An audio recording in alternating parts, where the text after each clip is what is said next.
Welcome, welcome, welcome, ladies, gentlemen, boys, girls, and all of those in between.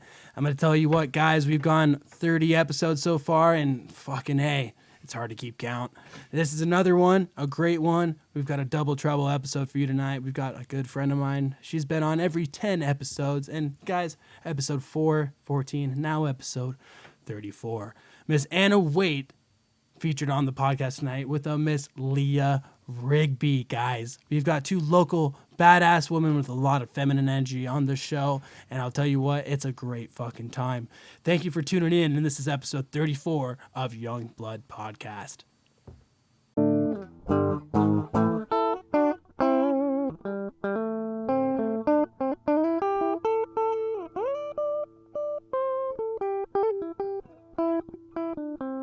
Only stay in the car. Leah Rigby, welcome to the podcast. Thank you for having me. no, thank you for coming on. It's to me, man, this has been a fun experience in so many different ways. Anna, for one, has been a part of it from the beginning, and I was telling Leah this is my 2-year anniversary is in February, or my 1 year. Whoa, why am I saying 2 year? My 1 year anniversary for starting this show, Young Blood Podcast, is in February. And it's gotten so much bigger. It has. Like recently. It has. It's finally gotten a little bit of traction under the wheels. And by that I mean people are interacting, responding, following, I finally just made a Twitter, and also, I did want to bring this up. First thing, I did finally launch my Patreon. And for those of you who don't know what a Patreon is, Me. You don't know what it is? No, I don't know what that means. For those of you who don't know what a Patreon is a Patreon is essentially like a fans only for creators. I don't shake my ass, but I shake my content. There you go. It's either one or the other. Yeah, either one or the other, and I might start shaking my ass on it. So fucking subscribe, motherfuckers. If I start making some money, I'll do it. And ironically, it was I'm kind of thinking about starting an actual fans only, just because it's funny for the podcast, though. Hey, follow my fans only. Let's go. Because it's a thing right now. It's just popular. Give me some basketball shorts. What? Remember the basketball shorts? From what? Oh, from brunch that one time, and we went to. Okay. The one of many brunches. Which one? All right, we'll get back to that. Okay. Leah, would you hand me a beer? Oh yeah. So let's kind of start off with a little simplicity here. Leah, tell me about you, Leah Rigby, who you are, what you do, where you come from, just briefly. Why am I blushing? Because it's nerve-wracking. Okay. You're on a live internet TV, Instagram TV now, which is a popular thing. You're on Instagram TV. You're live. You're on the Young Blood Podcast live. It's okay to be a little nervous, but tell me who you are. This is a Boise-based podcast. Okay. Do as the locals do, and you as a local, what do you do? Well, I'm not really a local. Well, You I live am. here. You live I live here. here. I live here now. You don't have to be from here to be on the podcast. You I'm just have to from- live here, darling. I'm from Delaware. I moved here like a little over a year ago. Right. And I moved from I just said that. From Delaware, from the beach in Delaware. I'm a bartender. I've been a bartender since I was like 21, and I'm 28, so I'm old. And my hobbies are My hobbies include drinking. Yeah, drinking with my friends, Drinking with- twerking, and I do karate. That's a cool thing, actually. We were kind of getting into that a little bit. And one thing that kind of sparked this show getting put into motion was I noticed that you did have an interview with your coach, right? It was your coach? Yeah, one of my coaches. And that kind of made me, oh, shit, the light bulb Yeah. over the head. I was like, Yeah. oh, fuck, Leah, like, you're supposed to be on the show. And we've been planning on you coming on now for a while. Yeah. And the one thing people say when they try to come on, that kind of bugs me a little bit is like, oh, I'm not interesting enough. I'm like, you don't have to be interesting enough. You just have to be you. Yeah. It's Like if you're you not want coming them to be here on your impress. podcast, obviously you think like they're cool and Yeah. And a lot of it for Interesting. me is like being in the bar industry, being somebody who used to bartend for the same companies, similar companies as you did and Yeah. do. I understand that, what you do kind of puts you in a position of a respected female in the community. It really does. Like, and that's where I see as, and a lot of other women do, is you are a respected female in the community. You're a powerful woman. You're a bartender. You're somebody that a lot of people that when they do look at you behind the bar, they say, damn, what a bad bitch. You know? Amen. Thank you. Yes. Stop. Thank you. No, because I feel like that when I see like girls bartending too, but you don't think like people think that about like me. Like I'm not like, yeah, people think I'm like a But it's bad every bitch. bartender. It takes a stigma. Yeah. And it takes a very certain, like same with strippers and dancers and people in that industry and sex workers. Like it takes somebody who's very comfortable with themselves, like some, but it kind of bugs me sometimes is people really like they degrade that industry and say like, oh, there's people with issues who do that because this, that, and another, or you know they had a bad home life growing up, so they got into that. Like no, like these people are honestly more comfortable with themselves than you are. But honestly, like if they did, like who cares? Like exactly, so be it. They're great human now, and they can obviously fucking. And I have a lot of respect for somebody who can sit there and deal with dirt bags all fucking day Especially and still just be a normal human. And still just be a normal human being, because like even though you do deal with dirt bags all day, you don't associate the dirt bags with every other person in your life. Oh, no. Exactly. And that takes a lot. That takes maturity, that takes growth, and a lot of people don't have that. And that's why a lot of people aren't bartenders. Yeah. Especially female bartenders. And it was kind of funny because last week I was talking with Safe about it. Is that my phone? Yes, it is. Right, I'll put it away. And I kind of got into it with him about how the bartending industry actually is a female-dominated industry.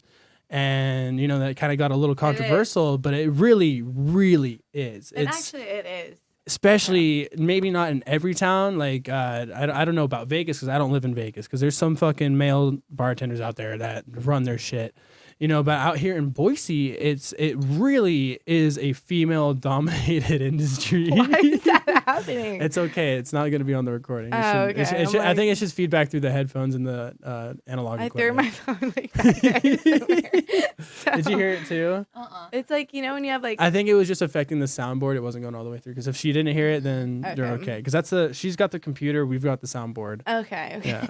All this technical shit going on. But no, it's really, really like, and to women who want to get into the industry and stuff, it's something that it's intimidating. It's very scary for somebody who's just maybe even been a server for their whole life and they're making that transition over into a bartender.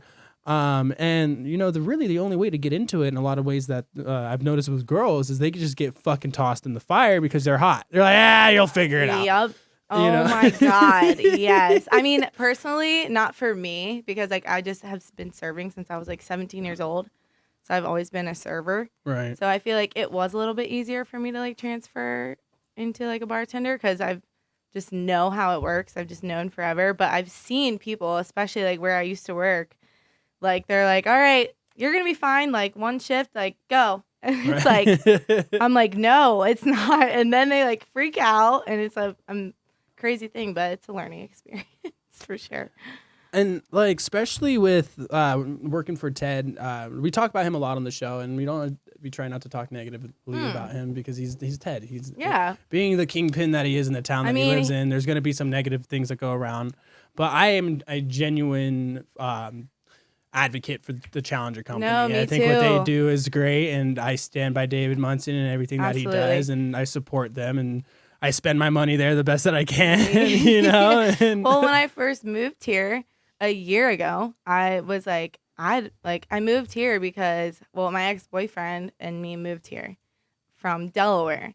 So he had a job already. That's why we moved here. And so I was like, I was bartending, and I was like, well, I guess I can find a bartending job in Boise. Like, it shouldn't be that hard. Boise.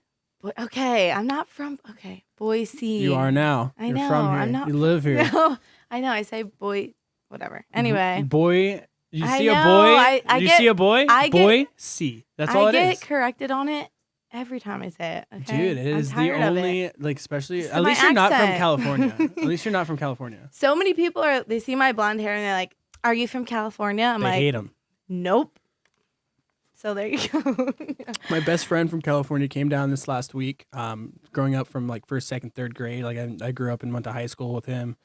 Haven't seen him in 10, 15 years. And he was flying through Boise last week and calls me and says, "Hey, dude, I'm working at St. Luke's setting up some stuff, and I know you lived out here since, fucking land before time. Forever. And what's up, bro? Like, let's meet up." And we linked up and got a beer and got lunch. And he was just, for one, flabbergasted by the fact that we were still open. I was like, dude, I know like 6 restaurants, bro. We'll go fucking get a beer. We'll go chill. He's like, wait, what? I haven't sat down at a restaurant in almost like 7 months. Crazy, and I was like, wait, yeah. what? And he's like, yeah, like that's not a thing right now. And then I told him, I was like, dude, like One thing. reason why I love this place right now is because of that. Right. Seriously. And one word of advice that I gave him was like, make sure that you reiterate to people that you're just passing through. Don't tell people you just moved also, here like, or you annoying. plan on moving here, because like it's really unfortunate. But the stigma that Idahoans have against people who live or have came from California, that's so annoying to me. Trust like me, I'm I like, know. can I was you just bullied. stop? I was legit I hope bullied. you never move anywhere because you don't want to be treated like this. Well, if you no, move like- to a different state in your own country, like I was called Stop. Cali swag in high school. Like, dude, like people were mean. They were just like, dude. And like, I genuinely was just trying to be there to make fucking friends. And dude, I just moved from a new school. I didn't know how to act. I'm fucking prepubescent. I'm fucking 16, 17 years old. I have no like idea the what the fuck hardest is going stage of on. your life. I have weird things happening in my penis. Like, I already don't know what the fuck to do. Like, come on. Shit sucks already. And then I got all these guys who are fucking corn-fed in Idaho that are just like, well, fuck you, buddy. And I'm like, oh, well, I mean, it's my first day, but all right, cool. Like it's not my fault. Like obviously my Yeah. parents. I know I'm a douchebag, but I don't know any better. I'm from California, obviously. Exactly. Like they wouldn't get that. They're like, oh, he's just from California. He doesn't know any better. They'd be like, fuck him. No, I know. All the time. I think that's just ridiculous that people from here like literally hate people from California right off the bat. Like they don't even give them a chance, I feel like. And I'm like, you're going to have to move somewhere in your life, and I hope you don't get treated how like you're treating these people. Like it's ridiculous, I think. Well, Anna, you're from LA. Like, all the stigma from your friends that are Boise bred, born and raised. Well, aren't you? You're from. No. I was born and raised here, and then I You went moved. to a little bit of high school in California, and then I moved back here, finished high school, and then I went back to LA for 3 years, Right. and then But even if you like put that in, they're like, that's all they Oh, care about. They're like, oh, you I- lived in California? I mean, I talk literally. shit right back, but one night about a year ago, I still had my California license plates, and I refused to get them renewed. And I went out downtown, and when I got back to my car, someone ripped off my fucking license plates on the front and back and kicked in my Shut back bumper. Yeah, I was like Oh, in yeah. tears. Yo. My ex-boyfriend was like, "Oh my God, are you okay?" I'm like, "What the fuck?" I was ready to fight. All Wait, 100 that pounds is- was ready to fight. Yeah, I was so upset, and my parents were like, "You have to get your new license plates here because this is ridiculous. Like, I don't feel comfortable." Okay, but you I don't feel shouldn't have to do comfortable. that. Like, is it Yeah. that hard for people to just stop? Like, It's- what? Well, think about it it's this way. nuts. Why Like, are you like? so why? my grandfather was pretty much like lived his life out here, and he didn't just live his life in Boise. He lived his life in rural Idaho, actually 4 hours north of McCall. so that's super north. Yeah, so like not even super north, but like mountain north. I mean, Like, I've only been. you're not to driving for McCall, You're not so driving for 4 hours. Seems really far. Right. So you're not driving for 4 hours because it's far. You're driving for 4 hours because it's deep. It's in the mountains. It's Right. dirt road, and it's Yeah. deep Idaho.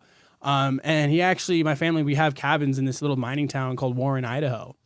And my grandfather was like the unofficial, unelected mayor kind of thing. He was just like, you fucking ride the town, and fucking Idaho.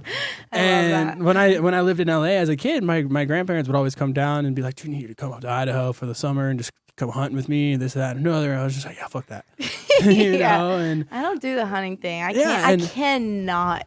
I literally not can't. it's really difficult to kill an animal. It's not something that's My easy. ex-boyfriend moved here literally for hunting. So I mean, Yikes. I'm a Why huge do you advocate. think So we're listen, exes now? listen. I remember one time I'm on gonna Twitter, just you're say- like, I'm just if I gonna ever say date a this. fucking Republican again, it was like a retweet. I know. was It's like, I can LOL. never fucking date a fucking Republican, Trump supporter, fucking. I'm gonna say hunter this ever just again. because, like, the No. reason I support hunting is because I don't support factory farming. Okay, I get that. That's my But reason I for literally it. personally could never shoot an animal. If you want to do that, go ahead. I personally couldn't. My goal, Which my, is my fine. goal in We all life, have our different because things. I don't ever I see shouldn't be dating myself, someone that I can't support at all. Okay. and that's completely okay. Yeah. My reasons behind it are like I really do not see myself like living a vegetarian or vegan life. I can cook that way very well, and I do it sometimes, especially if I'm with Yeah. somebody who is like vegan or vegetarian. Like I will happily accommodate, eat their meals, and try it and Oh, be open to absolutely. it with a steak on the side. Because I think it's beautiful. I think it's awesome. Good for you. But you know, I know do love myself. some steak, yeah. Yeah, I know myself, and I also know that I got a Traeger in my backyard that I smoke the fuck out of some meat on, you know? Yeah, and, no, I get that. But if I can do everything in my power to avoid the factory farming and to not contribute to that, Exactly. and to one day in my life be able to only eat things that my family or myself have hunted and I have agree filled with my own that. fridge with, I think that's cool. I agree with that. I really do. Like, you know where it comes from. You know it's not getting pumped with like chemicals and being like Right. treated poorly.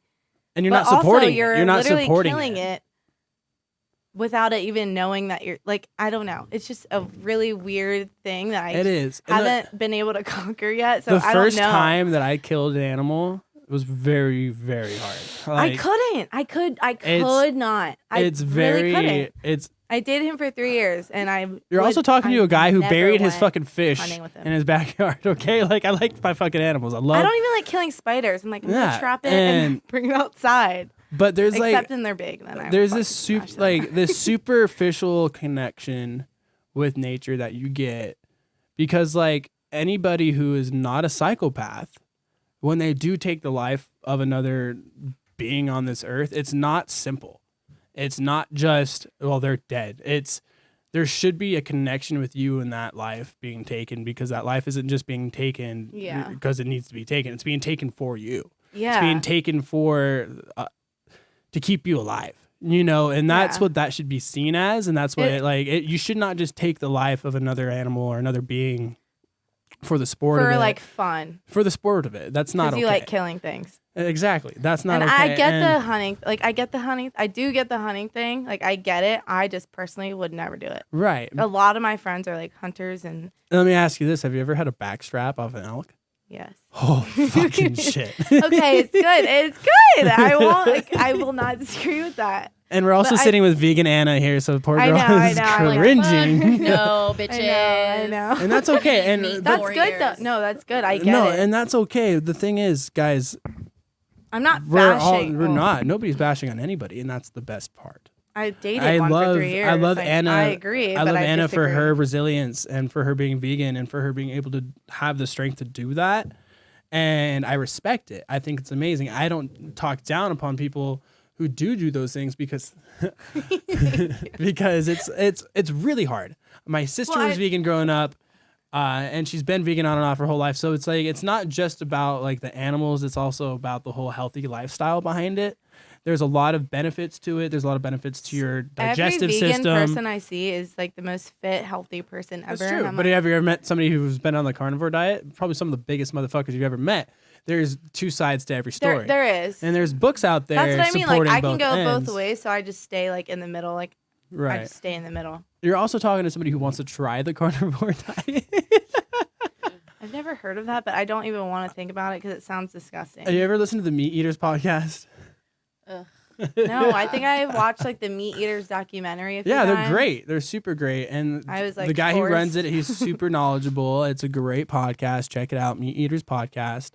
But I have a lot of friends who are on both spectrums. That's you how I know? am. And I'm just like and I feel like I shouldn't be in the middle of a lot of things. Like if you're in the middle, I feel like you're just like a Pulled "Oh, I so many fucking- directions. Yeah, you're doing a great job. Like, but that's one thing I don't know. Like I'm just living how like I was raised to live. I wasn't raised to shoot things. I wasn't raised to like not eat meat. So I'm just Well, in the middle. there's a lot of people catching heat for neutrality right now. If you're just trying to be a neutral person, that's the thing. Like, you can't I'm be neutral I- anymore. that's what I'm saying. Like, I can't, but I am, and You're I the don't problem. care. You're the fucking problem. This is the only thing I'm neutral on. Okay, is fucking hunting and meat. Okay, listen, I know there's issues. I try to get like the things that are like Right. organic and like not caged and like not Right. mistreated.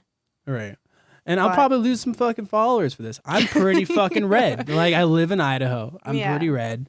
And I always have not been. That's the thing. Like, it was developed from living here. I grew up in LA where Yeah. it's, and the funniest thing to me is the two of my super Republican buddies who live in LA are reaching out to me heavily right now. Like, I'm not Trump supporter Republican, but I'm Idaho Republican. Like, I lean red usually. Like, 90% of the time, things I lean towards is red. I didn't vote for Trump. Like, don't get me Right. wrong. Right, But like, I support gun rights. I support a lot of the conservative attributes. Like, I lean towards that way. And a couple of my buddies who are heavy red, one of them especially, Will Keller, my boy, my man, the guy, I love you, buddy. Extremely Republican, and he's extremely publicly Republican, living in the city of LA, which is fucking bold. And I didn't think twice of it until another buddy of mine from school, from LA, came up last week and was telling me, he's like, I'm Republican. He's whispering it, and we're at a fucking bar in Boise. I'm like, he should whisper. I'm like, what? He's like, You should whisper that. hey, you can be Republican and not be for everything that Republicans Unless you're stand like for. full Republican. Like No, that. but like he says, he leans red is all I'm Right, saying. I'm not saying right. he's like, he didn't. Just hear me out. Okay, I Hear me out. am. It's Okay. an interesting perspective. It isn't- Okay, I because know. we don't talk politics on I know, YoungBlood we don't. Podcast, And and this that's is- not what we're getting into. But what we are getting into is the interesting perspective that I've noticed from people, especially from LA, that they're afraid to express their Republican red Then feelings. If they're afraid, then they shouldn't be Republican. It's just an interesting thing to say. I'm not putting an opinion on it. If you know I'm it's not, bad, But listen, Don't- that's fine. That's you're not fine. afraid, so Hey, but you I'm know what not. I mean? But in LA, because I live in Idaho, of course not. I'm afraid. Everybody fucking here is Republican. Like 90% of the fucking population that's outside of Yeah. Boise in this state is Republican. Of course, I'm not afraid to be Right, red. right. But it's interesting to hear about other people because maybe you guys have a different perspective because this is such a red state. You know, and then yeah. that gets into the whole topic of intimidation behind politics. yeah, You know, people just don't follow something because they believe in it. People follow something because they're afraid of the other party or they're afraid of something, and that's an interesting thing to think about. I have multiple people See, from LA. I'm not afraid of Republicans. Yeah, no, but I have friends I'm that are not afraid to afraid. say that But I I'm, have like, friends that are Democratic. afraid to be Republican. They don't publicly speak about it. They don't put it out there, and that's Why because are they ashamed then, or why? It's why? not that they're ashamed, and I think it's Maybe because that's like a personal thing. Like, don't be ashamed of what you believe in. It's if not you want to believe in ashamed. it, fucking believe in it, and don't. But have you ever lived in LA? No, And then you wouldn't know because people in LA. but it's I not live a matter in of, Boise, and I'm not. But listen, but it's not a Republican. matter of like self-expression in LA. A lot of the times, it's a matter of like go with the flow or get the fuck out. Yeah. And that's all I'm trying to say is it's an interesting thing to It is. see It is interesting. and to think about because we're from Boise. We don't see that. We have a very, very open-minded platform. We do, yeah. People are In allowed Boise. to feel what they think, and like there's a lot of negativity towards the blue party out here, especially with a lot of the anti-protesters, and I'm totally not advocating that, but I'm saying that's the thing. It's just interesting being somebody who is, I lean red, didn't vote Trump, blah, blah, blah, blah, but somebody who does Hey. lean red, talk to other people who do have similar beliefs and similar views from other states, and just see Yeah. that their opinions of it, it's like, oh wow, like I almost want to run away from California because the comfort that I Yeah. feel towards this, like I'm able to express what I feel, and All I'm like saying is, if you believe in something, you're there. You believe in Right. it. Don't try to run away from it. Like, right, you believe in it, fucking believe in it full heartedly and tell everyone, I guess, or don't tell everyone. But like, if it comes up, fucking stand up for yourself. Just Right. believe in what you believe in. I don't know. Don't run away from it. well, that also You comes from believe in somebody it. who has great morals, who's raised probably by a pretty good family, wasn't raised in Southern California with a bunch of shitheads around all the time, who lives in Idaho where people are constantly fucking rad. Yeah. One yeah. thing, let me ask you this, like, Boise. moving here, did you not meet more people Did you not meet more? Constantly fucking rad. Absolutely not. I've met some shitty ass people in this town. Yeah. You have, but I only like you 10 being people, from New and York 2 of them and are LA. here. you being from New York and LA, me being from LA and traveling a lot, one thing that I have learned is you run into a higher number of genuine people here. People are 100% genuine with you. Even in the bar industry, you've seen a lot of the bad side of people, and I've been in both. Well, ways. I've met you guys through the bar industry, which Right. I freaking love you guys, obviously. But you're like one of like the 10 people that You like are fuck with? genuine here that I actually like. Like I don't hang out with literally like anyone here really, unless Right. like I like value you because like I know Right. you're genuine people, and like I feel like they come a dime a dozen. Like they are like not found. I feel like not even here, just anywhere. Like there's a very few like group of people that are genuine and like actually like just good people. It doesn't even have to be politics. You just have to be a good person. It doesn't Yeah, I take don't know why we got into that. Sorry. it doesn't take like a politics to make you a good person. You could be this way or this way, but if you're a good person, like it'll come out. Like you just know. It's kind of interesting that politics do affect that, though. It is. They make us look at people who you would entirely fuck with every day, 100% of the yeah. time, and then find out something about them and their political views, and then suddenly everything's changed. Right. You know, It like Anna and does. I have been best friends for fucking years, years on years, but we have different political views. We totally do. Which is fine. We What- can all have different views. But it comes down to like, not views, but it comes down to like genuine, I don't even know the word I'm trying to think of right now. It's on the tip of my tongue, but it's like, Genuine human interaction. it's like, I don't know. I'm just throwing that shit out wasn't there. it, but that's Close. pretty close. It's just like your like human beliefs and just being a good person. I think that's what it is. Politics is just So fucking politics. Down to- Whatever. it just comes down to divide your that. core. So it comes down to your core values. Core values. Comes down to your core values, what Yeah. you stand by. And, Yeah. and that being said, I really think that the people that I've met out here have a better set of core values than a lot of the people I've met in LA. And Well, the LA people is a I've met in whole LA, different but thing. still, I feel that's a whole different listen, the planet. people that I met out here weren't kids that I fucking spent my entire childhood with Yeah. growing up. Yeah. You know, I yeah. spent every fucking day of my first, second, third grade year with the same group of fucking kids all the way Yeah. through high school, dog. Like, Well, literally. same in Delaware. Same, but I'm all the way But out listen, here. listen. But those kids don't come in fucking fractionally compared to the kids that I met in Idaho for 1 or 2 years. Kids that I've known my entire fucking life don't even compare to kids that I had met for 2 weeks in Idaho sometimes. I don't see. That's where our thing's different. I don't know. My I met friends in some Delaware are fake like, ass motherfuckers in Burbank though. Like, but like California is different. Like I was in a there's fake fucking people. It's- tagging gang when I was like 14. Like I would go around and just fucking vandalize shit.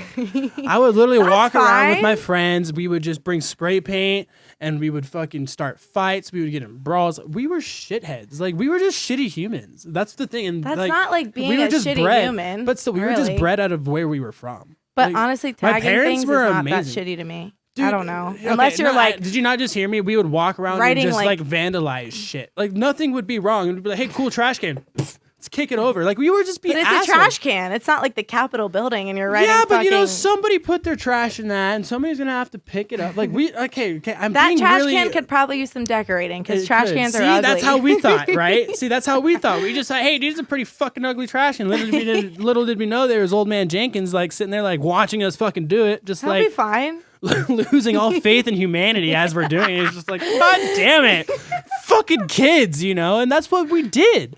You know, we were complete fucking heathens as children. Like the kids that I grew. Heathen. Oh, absolute heathens. Like, and when I tell you, like, when I got arrested at 14, I did. Tagging. Okay, we won't get it. Yeah, I got arrested for a few things when I was a kid. I was a little shithead. I got arrested once. I was a shithead. Well, twice. When I came here, my first fucking year back, I made a teacher cry. This is a story I got into on the last podcast with Alexa and Zoe. I had this one teacher who replaced my favorite teacher, and I made it my personal vendetta to just make his life difficult. And I didn't care about passing his class. Wow. I didn't care about the A. Wow. I didn't care about the F either. I cared about making his life hard. See, I loved my teachers. Oh I did my too. God. I did too. Except for this one. motherfucker. That's where I was too. I loved high No, school. but I was she the kind of did kid. something to me. Nah, he didn't do shit. He was just trying to be there. Me, I was the kind of kid. I was putting lotion on in one of my teacher's class, and she was like, just go home and just look in the mirror next time before you come to school. And I was like, okay, now I hate you. I'm putting lotion on. No, like I was an asshole. Like I won't lie about that. I was entirely just a prick. Every day, I made it just like I would question him, challenge him. I would do everything I could to. It's people like you. That's why we can't have nice things. Don't worry, I didn't have any friends in that class either because nobody liked me. I was a dick. I was a fucking dick. I was a dick to the teacher. Did you learn from it? Oh no, that guy remembers my name to this day. He knows my first and last name. He's gonna and grow. I learned that I can make a grown Mormon man cry. I learned that.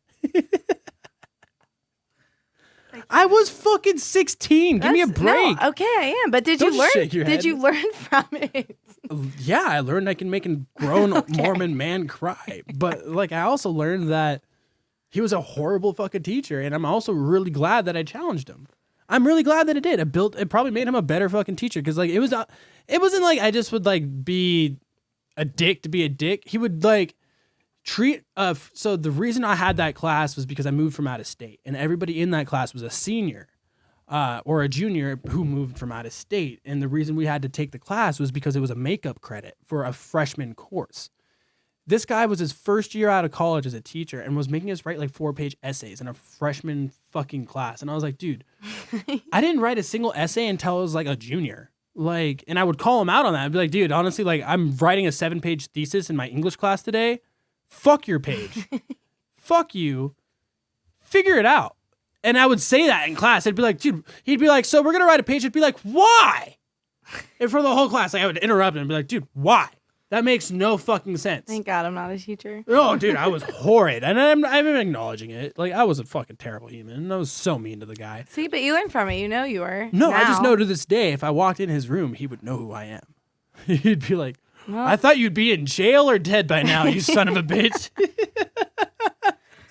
No, I'm still here, motherfucker. My teachers like follow me on like Twitter and Facebook, and they're like, yo, what's up? I love you. Like, how you doing? Let's get drinks. I'm like... None of them followed me when they realized like me taking bong rips and doing fucking excessive shit on my stories might get them in trouble. So like they'd follow me and probably follow me right back. Instagram, oh, hey, Mr. Facebook, S. Like wasn't a thing when I was in high school. Thank God.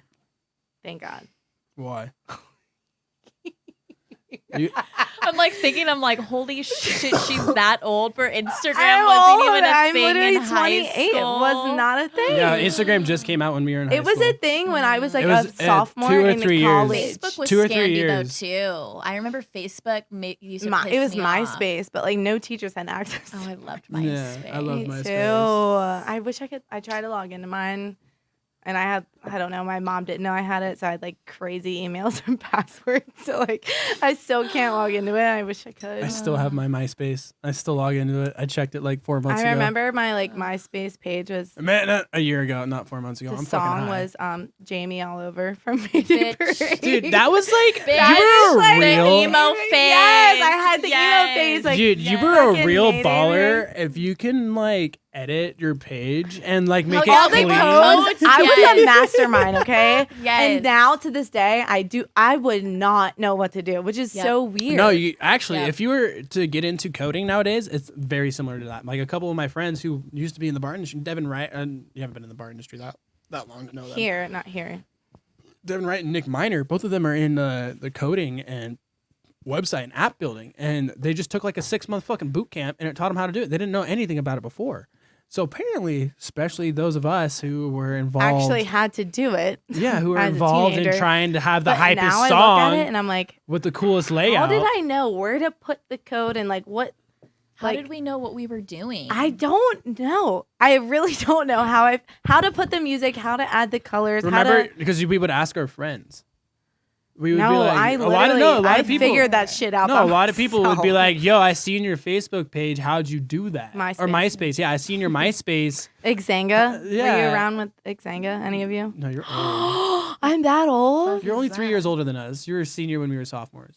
28, 26, 27, yeah. Okay, well, Xanga. What year did you don't know what graduate? Xanga is? 2010. Does anyone know what Did you graduate Xanga- in 2010? 11. Okay, I graduated 2013. You're not that old. You're fine. Well, you don't know what Xanga is. Yeah, because you're fucking old. Xanga was like before MySpace. It was like a page. Oh my God. Have you ever heard of Xanga? No, we haven't. Everyone had it. There's probably a lot of people listening who haven't heard Oh of my it God, either. fucking look it up. It's literally like MySpace, but it had like you would go on there after school and you would like type in like what happened, like a diary, and it would have like just like paragraphs and like pictures. Like it was Xanga, like Xanga or maybe Xanga. Now the modern day version of that is OnlyFans. It's the only thing you can really customize. But like it's crazy. Like that's crazy. Again, you guys do me a favor. Go to patreon.com, YB podcast. No dots, no nothing. Super simple. Patreon, Patreon/YB podcast. Go subscribe. It's $3 a month. Cancel after the first month. Give me $3. Help me out. Buy me a mic. I don't fucking know. Pays 4 of you subscribe that pays for this podcast. $3 a month, that's it? That's it. Wow. Dude, well, if you're smart and you had an OnlyFans, listen to this, girls. Listen. If you have a fucking OnlyFans, do not expect your fucking local pals, friends, or cronies to pay $12, $15 a month for your stupid ass content. The fucking pros. My content wouldn't be stupid. No, the fucking pros. No, what they do, the fucking pros, they go out there and they do $3 fucking subscriptions. And then they do tiers. Okay. You get on there, you get the little bit risque fucking content more than Instagram for the $3 a month. And then you get them hooked. You fish them. You fucking get the bait, you cast the line, and you reel them in. Once you got them in, that's when you give them options to tier 1s, 2, and 3. Okay, figure it the fuck out, guys. All right, I need to figure it out. Figure it out. Nobody's going to go pay $13 a month for your OnlyFans when you've got 6 pictures that are kind of revealing. And just don't do it. If you're trying to make money. I feel like I could go on there and just do karate and people think. Yeah, there's some fucking I'm just gonna freak I'm just going to be like in my karate like gi, like my uniform and just and they'd be like $50. Yep. Well, I'll take it. Jared was telling me that some girls use Patreon as their fans only. It's essentially it's a content supporters page. Yeah. You know, if you want to sponsor the people that you No, Jared like, told me he used to just like work out on there, like fully clothed, and he would just get that's how I paid. Bank. He would make like so much money just working out in his bedroom with like weights. And I could just imagine this little bed with like Jared like and then just like the money rolling in. Well, no, so I did the same thing during the pandemic because I broke my back and I couldn't work, so I had to get on the campsites. We all couldn't work during the pandemic. Okay? I know, but think about it this way: we all couldn't work during the pandemic. So what did we do? We went on campsites. So the fucking money you were making on the campsites during the pandemic was like 5-fold. I made crafts and sold them, so I don't know what you're talking about. Oh. You sewed masks. I shook my dick. Everybody wins. I didn't make masks. I made crafts. Oh, I shook my dick. Okay. Okay. Well, dude. Hey, do you? That's fine. No. It's literally, dude. If I was single, maybe I would have, but I just can't. I mean, I'm about to make a fans only for my podcast. It's the thing to do right now. Yeah. Where's your fans only, Anna? Jesus. It's not really my brand, to be honest.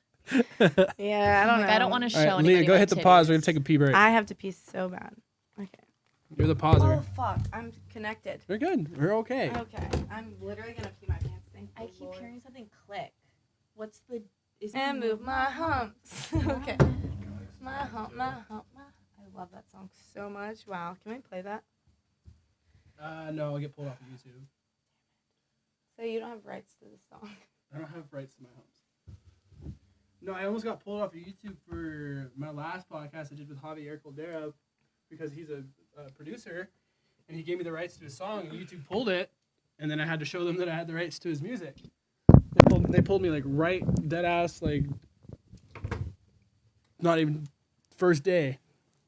I know. I thought about that when I make videos. I'm like, fuck, how am I gonna put like I have to like come up with my own little melody for my intro. Huh? No, you have to use all original music videos? and content. I'm gonna start doing YouTube.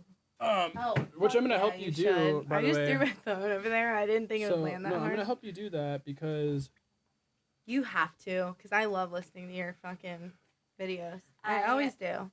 Like, long story short. Wait. I did this thing the other day because of your fucking video. I swear to God, I did that. Hand on the Bible on my mother's grave. Yes. I literally did this. Or no. It was this, and you went like this, So right? there's a lot of people listening that have no fucking clue what you guys are talking about. Oh, So I why don't forgot we we were- explain? Follow me on Instagram. All your mental health Wait, we shit. go live? We're live. No. No, I just No. went live like 2 minutes ago. Yeah. Oh, okay. Right before I sat down, we went live. Okay, thank God. Woo. No, you're And fine. we're recording on there. Yes, we are all good. Did you want a little bit of this cigar, Anna? No. Okay, No, cool. I haven't touched weed since I don't fucking- smoke cigars. It's tobacco because we live in Idaho. God. What the Do you fucking- still hear that noise from my phone or no? No, I can actually get in trouble for smoking. Why? Because we live in Idaho. We don't smoke any pot on this podcast. It's only tobacco. Jules only. Jules only. Jules- What, only. the fucking NYPD is watching this podcast? I don't know. I'm in 12 fucking countries. They might. Portugal. PD, okay. That's awesome, though. I'm so Yeah. happy that worked for you. That is No, amazing. I want to. So explain. So people have no idea again.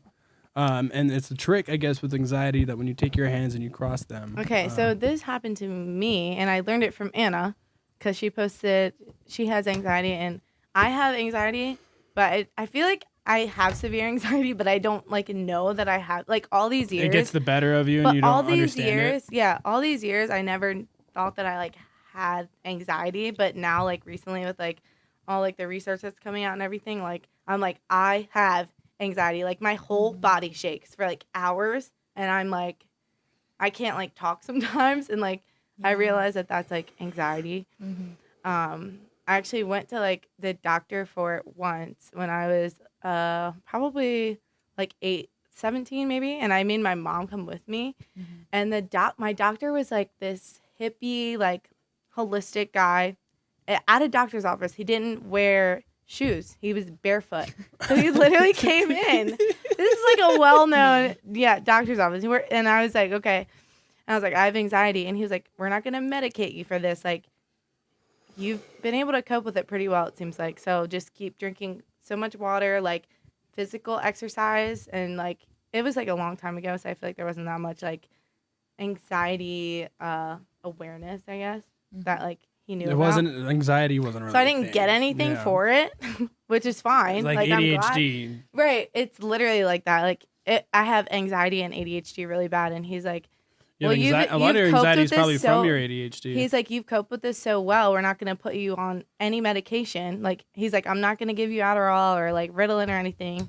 And he's like, just try to do this, like exercise and fucking drink water and keep your body moving and like try to do that for your shit. And I was like, fuck you. Like, I literally had this and he wasn't giving it to me. But now I guess it's like good for myself in the long run, because like now I'm not on anything at all, like Right. which is good, but also like I'm like I need like some type Lots of of help CBD from me help. I don't. When I was taking Adderall prescribed, I was. that made me more anxious sometimes. It did for me though. I was prescribed with probably about 60 milligrams a day. I would get the 40 or the 30s XR in the morning, and then 2 instant release 10s throughout the day. So I'd get about 50 milligrams of Adderall when I was going through college, and that was prescribed. That was like my doctor said take that much in a day. Yeah, I probably if I went when I was in college, they'd be like, "Here's 100 grams of Vyvanse." Right, like, you need this. No, and so But- what ended up happening is my prescription was taken away because I have extremely high blood pressure, and those two don't mix. You know, so Yeah. I went from taking that much Adderall to getting cut cold turkey one day, and so that's when I learned that smoking fucking pot, Yeah, CBD, Yeah, smoking weed, like for somebody who was really I've never dependent. really tried the CBD thing because I just don't It think doesn't it really work for helps me. that much. Like I've tried For it like me, because once I have and I was like I have severe ADHD and depression and all that shit, but like what Same. the CBD does for me with consistent use, I think that's what it is. You have to use it for a while, and like, but I need like immediate results. I'm like, and I need results in like a week. if Or, you like- want results, eat mushrooms. well, I've done that. They And help one time a mushrooms lot. made me cry for 5 hours. So I mean, they'll do that to you, but Yeah. maybe you needed to cry for 5 hours. yeah, I mean, I still do. Maybe you sometimes. really needed that cry. Wait, so you did it and it totally worked for you? Yeah. So Anna, like I saw on Anna's Thank you. Instagram story, like We it veered was off. only a few weeks ago Uh-huh. that she was like, my therapist told me about this technique, I guess, when you're having like an anxiety attack, and she said like go like this. It's like that. It's like this, right? Yeah, it's like a butterfly It's like hand this, on your chest. and just tap like this, and you just do it like for however long, and like you take deep breaths, like, So you make a butterfly and you put it on your chest, and you literally just you cross your thumbs and you make a butterfly. and you just like tap your like tap your each side of chest. your chest. And I seriously was having, I think it was on Thanksgiving Day, because I was at Mulligans and where I bartend, and there was like a ton of people coming in, and it was just like, because we were giving away free dinner for like homeless people or people who like couldn't do dinner or whatever, and all of Boise, there was like a ton of people, and I just had an anxiety attack. I don't really know what it was, and I did it like by myself, like over like in a corner, because I didn't want to be at the bar like. yeah. What are you doing? Yeah. Are you trying to do a rain I had dance? anxiety. Like, Yeah. no. Yeah. So Trying to make it I rain. just went and I did that. I think it was that time. It might have been a different time. I can't remember when I did it. I just know that I did it, and it literally worked. And I don't know if it was like the placebo effect or like what it was, but it worked for me like so well. And I was able to just like, I think it just makes you like calm down and like realize like where you are. Yes. And yes. like not just like think about like a million things that are happening right now. Like you're thinking about this and like trying to calm yourself down, and like you're doing this. I don't know. It's worked. called like a tapping technique, and I don't know the scientific words for it, but basically like people actually, there's actual doctors for it.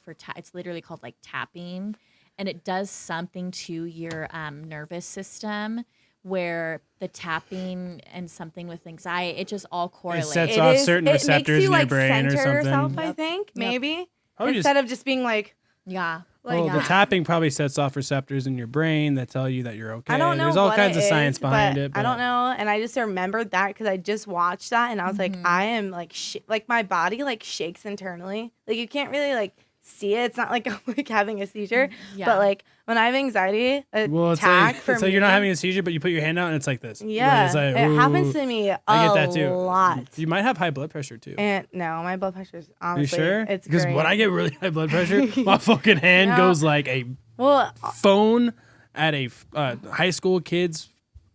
it's not like I'm like, do you want a shot? No, that's how I am. It gets that It's bad. just No, it like- gets that bad when my blood pressure. It used to happen bartending too.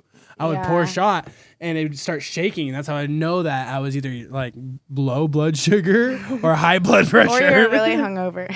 Yeah. But you can't tell me that hasn't happened to you before. You're pouring a shot and it's not going hungover, both that'll ways. happen. You're like, Yeah. For sure. Can't But it's keep- like your internal, like your organs are like shaking, I feel like. And you're just like, you can't think about anything else. You're like sweating and you're like a million things. And you're just, I don't know, that helped me. And I don't know. It was just weird that I like That's saw so that. And then awesome. I tried it and it actually worked for me. It was crazy. I was going to text you, but obviously I couldn't think. How did you guys meet each other? Amsterdam? Quarantine. Really? Yeah, me and David were making hand sanitizers, and Oh, Leah was that's- selling yes! it. Selling hand sanitizer to keep my bank account like remember. not in the I negatives. remember when Anna hit me up and was like, dude, I'm going to work for Ted cocktailing. And like the next week they shut down. And I was like, oh, sick, what do you do now? And she's like, I'm making hand sanitizer Yeah. at fucking No, Amsterdam. it No. was the other way around. Yeah. Was it after? We Yeah. were, me and David were like greedy as fuck, and we were like sitting on unemployment. We were bored, and we wanted to socialize. I thought they were still open And- though, still when you guys started working No. there. No, and No, I we were was- completely close. No, and when I was she like- started working there, I thought you cocktailed like one time. No, And David but cocktailed like it one was time after, too. After it we was did after that. quarantine. Yeah. So, It was no, we the were first shut- open up, Yeah, right? the first open up. Okay, yeah. that's why I was confused. No, the first time we reopened, because I remember you guys cocktailed A shift. I did one. Yeah, you did one weekend, shift. And I said never again. But I also, in my goddamn I know, I remember you did life. it. But I also remember she would come up to David. me. But David cocktailed too. I remember that. I was like, wait, David cocktailed the Well, shit. yeah, It was you like guys did taking away the together. party, dude. I was like, fuck this. She was Where's like, the I'm the goddamn life of nutter the butter? party. I don't want to be serving the life of the party. I need No. to be. And No. her and David fucking bring the life to the bar. Like, if there's no one dancing, they'll just start dancing. Sorry. They'll just start dancing. I'm really bad at multitasking. Sorry. Oh, shit. Fuck. Oh. Anyway. You were so uncomfortable with the sound of your own voice with this whole setup before you came here. And how do you feel now? It's not bad. Oh, it's, no, it's chill. I feel great. It's super chill. It's a very laid back platform. It wasn't the Tito's. Fucking never, ever. We didn't take any It shots. wasn't the God. I swear. Tito's. So let me ask you this. I ask everybody when they come on, and it actually hasn't been on for a while. And, you know, shit's actually gotten pretty more. I listened to the podcast with Anna. Really? Second time. I had at that I think point. it was the second highest one with me on it. Jared beat me. No, actually, Luke Clemo. He beat everybody. Oh wow. Yeah, because he has a very interesting story about how he was in a coma. And I have very many interesting stories. I guess. That's believe cool. it. Great. believe it. That's But- why you're here, darling. The thing is, Actually, I'll so get this into this, that. this whole podcast started because I basically told myself I was gonna start a podcast. I was like, I'm gonna fucking do this. It's gonna happen. No, blah blah that's blah dope. blah blah Yeah. blah. Right. Yeah. And the only reason I was doing a podcast is because I have a passion for stand up comedy. I want to get into stand up comedy. I write stand up comedy. And the stand up comedy scene had no sight and nothing in sight. You know, there was no future to be seen Right. for the stand up community when I was starting this podcast. And that was in late February, early March of last year. And like I said, the reason I started was because I was like, oh fuck, dude, I have no opportunity to go do an open mic. There's nothing I can do right now to work on my stand-up comedy. So fuck it. I'm gonna start a podcast. And I had been telling myself and my friends that I was gonna start a podcast, or I wanted to start a podcast for like months before that already. So at this point to myself, I felt like I needed to buck up or shut up. I was like, fuck, dude, Yeah. I've said this so many times. Like, let me stop just saying it. Let me actually do it. Exactly. Yeah. And there's a saying out there, it's nobody gives a fuck about what you're going to do, but what you've already done. Oh yeah. You know, and so that hit me when I heard that, and I was like, fuck, dude, I gotta get this started. I gotta get the ball rolling. Thing, which is like Yeah. also kind of annoying because I'm like, you have to have a belief in people that they're gonna actually do what they say. Yeah. But there's so many people that say they're gonna do things and then they just never fucking do Right. it. And you feel bad for those people because you're like, you have great ideas, just fucking do it, just Right. go for it. Yeah. And would you have ever, you probably would not have came on the show in the beginning. Because it wasn't something like when I reached out to you to come on, and then you probably It did was look a into while it. ago, yeah. Yeah, but when you did actually look into what I had, it was a tangible thing versus me trying to reach out to everybody saying, "Hey, I'm starting a podcast." You know, not Yeah, I but, have I mean, a I would- podcast versus there's Yeah. there's two different things. There's saying I'm starting a podcast. She knows because she was out there. She was there for the start. She But was that's like one of what the I mean. first or Like, second. I didn't really even know And- you that well. And she does. until- She knows me yeah. well. So that's why I was comfortable, and I knew she would be comfortable with because Yeah. like it was a conversation between friends that I happened to record versus this I have a show. Yeah, You yeah, know, yeah, like yeah, this is yeah. now a thing, and like now I have the opportunity to give the people that I do invite on a tangible product. You know, Yeah, I'm like, yeah. hey, like you're gonna get social media fucking clout. You're gonna get It's not even that though. Like I literally just liked it. Like Right. I like doing this. Like this is cool. I don't know. I get Like I like talking with my friends like Right. a lot. Like I love talking to like people that I actually care about. and I get to build the relationship with people that I feel like I already thought were my friends. Exactly. And the people that come on are people that a lot of the time I've met a few times downtown. Yeah. I feel like I think I know them pretty if well. you like vibe with someone, like Yeah. you know you vibe with someone. Yeah, but like, I off don't the know jump. them on a sit down and conversate level. So it's Yeah. awesome to be able to invite them into that area of It fucking is. friendship because it's And I love you this build it. opportunity. Like this is cool. Like I fucking love Anna. Like I love you. Like Right. I don't know. This is cool. Jared and I were actually talking. So for my 1 year or my 100th episode, we should try to get David on. Munson. He would be so good. Oh my god, I love talking to him. He's fucking hilarious. He's awesome. Fucking love dude. Munson. And Wait, I I wanted to text him this so bad. I don't know why I didn't. I don't think I had my phone on me. I went into Target and I went to go buy Christmas ornaments. All of Target's Christmas ornaments are like wiped out, okay? Yep. There's literally only Yep. Yeah. There's only like Everybody's got the Christmas spirit. Okay, this was year, like huh? this was literally Wow. like over a week ago. And Really? Oh yeah, all girl, the I bought mine, ornaments like 2 weeks ago. are gone. Okay. Whoa. There was like some rows that had like a million ornaments for one thing because no one wanted it. And the one thing, it was an ornament. And it was a little can, and it said ice cold seltzer water. Yes. And I wanted to send that to Yes. David so bad because I was like, "You need this Him and his ornament." Pellegrino, man. Yeah, I was like, Yes. "You need this fucking ornament," and I like wanted my phone, but it was in the car because I didn't bring it into Target because I was with my boyfriend. I was like, "I don't need my phone," and I was like, "God damn it! I want to send this to Munson so fucking bad." And I think it's probably still there because there was like 100 left, and the Yep. whole aisle was empty, and it was just that left. And I was like, no one wants ice cold seltzer water can on their fucking Christmas tree like Munson would want to. Yeah. So he'll buy fucking 10 probably and leave them all over his house. Dude, me and David went into Amsterdam a couple weeks ago, and we said hi to fucking David Munson, and David grabs him and he's like, "Your fucking memes on Instagram." He's like, "Me and Anna sent to each other and fucking cackle." Oh, they're he posted this one, and he was like, He's the meme He dealer. was like, "It be the girls drinking dark liquor with one titty out that are trying to fight you in the alley," and I literally was dead. Oh my god, it's Drinking so dark it's liquor with so one funny. titty out. I'll always, like at least once a week.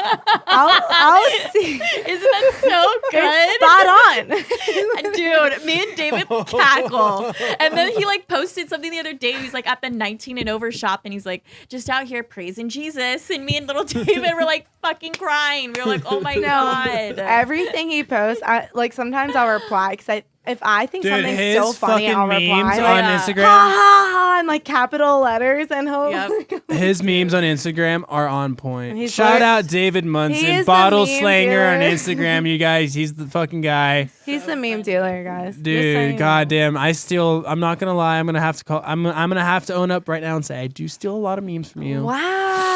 I do. You post You don't them. even give him Yes, credit. I screenshot that shit and I send it to my friends. I do it a lot. I'm sorry, David. But hey, you're getting credit. You're on YoungBloodPodcast. You know, you did good enough to get on here just for your memes, my All guy. right, and Liz, if you're listening, which you have to go get that fucking ornament Yes. from Munson, please, because I want to so bad. I want to go back and get it because the only person I thought of when I saw the ice cold seltzer water ornament was Munson. That's the first person that I went Yeah. And I wish I had my phone because I would have sent it. I got the tequila bottle, but it probably wasn't there when you when you went. Yeah. I'm telling you, it was clear, nothing. There was like 50 hooks. That's Yep. all I could see. Was Yep. 50 hooks. There was like a few ornaments, and I just Yep. bought like Target. yeah. Love Yeah. it. So Leah, I want to ask you. You've said bartending since 21. Yeah. What's the give me something. Give me the most like interesting story. Oh, I got an interesting story. Give me, this give is me actually something. wholesome. This is wholesome. Almost what? Fucking Okay. 7 years of bartending? Yeah. That's a long time, man. So I bartended at the beach in Delaware for years. And this one restaurant I bartended at, it's like a brewery. I bartended there for 4 years, I think. Or I worked there for 4 years. I served and then I went to bartending. And there was this old lady. Like, I'm talking, she looked like she was probably like 70. Maybe a little bit, I mean, that's not like old, but like she was like old. And she worked at Walmart. And she was so fucking cool. She always came. She worked like the night shift, so she would always come at like in the afternoon, like when she got off. And she was just like this. I don't know. Like she had like spiky white hair, like just like cool, like just didn't give a fuck really. And she would just be like, "Yeah, I just got off fucking Walmart. Like fuck those people, blah blah blah. Like night shift."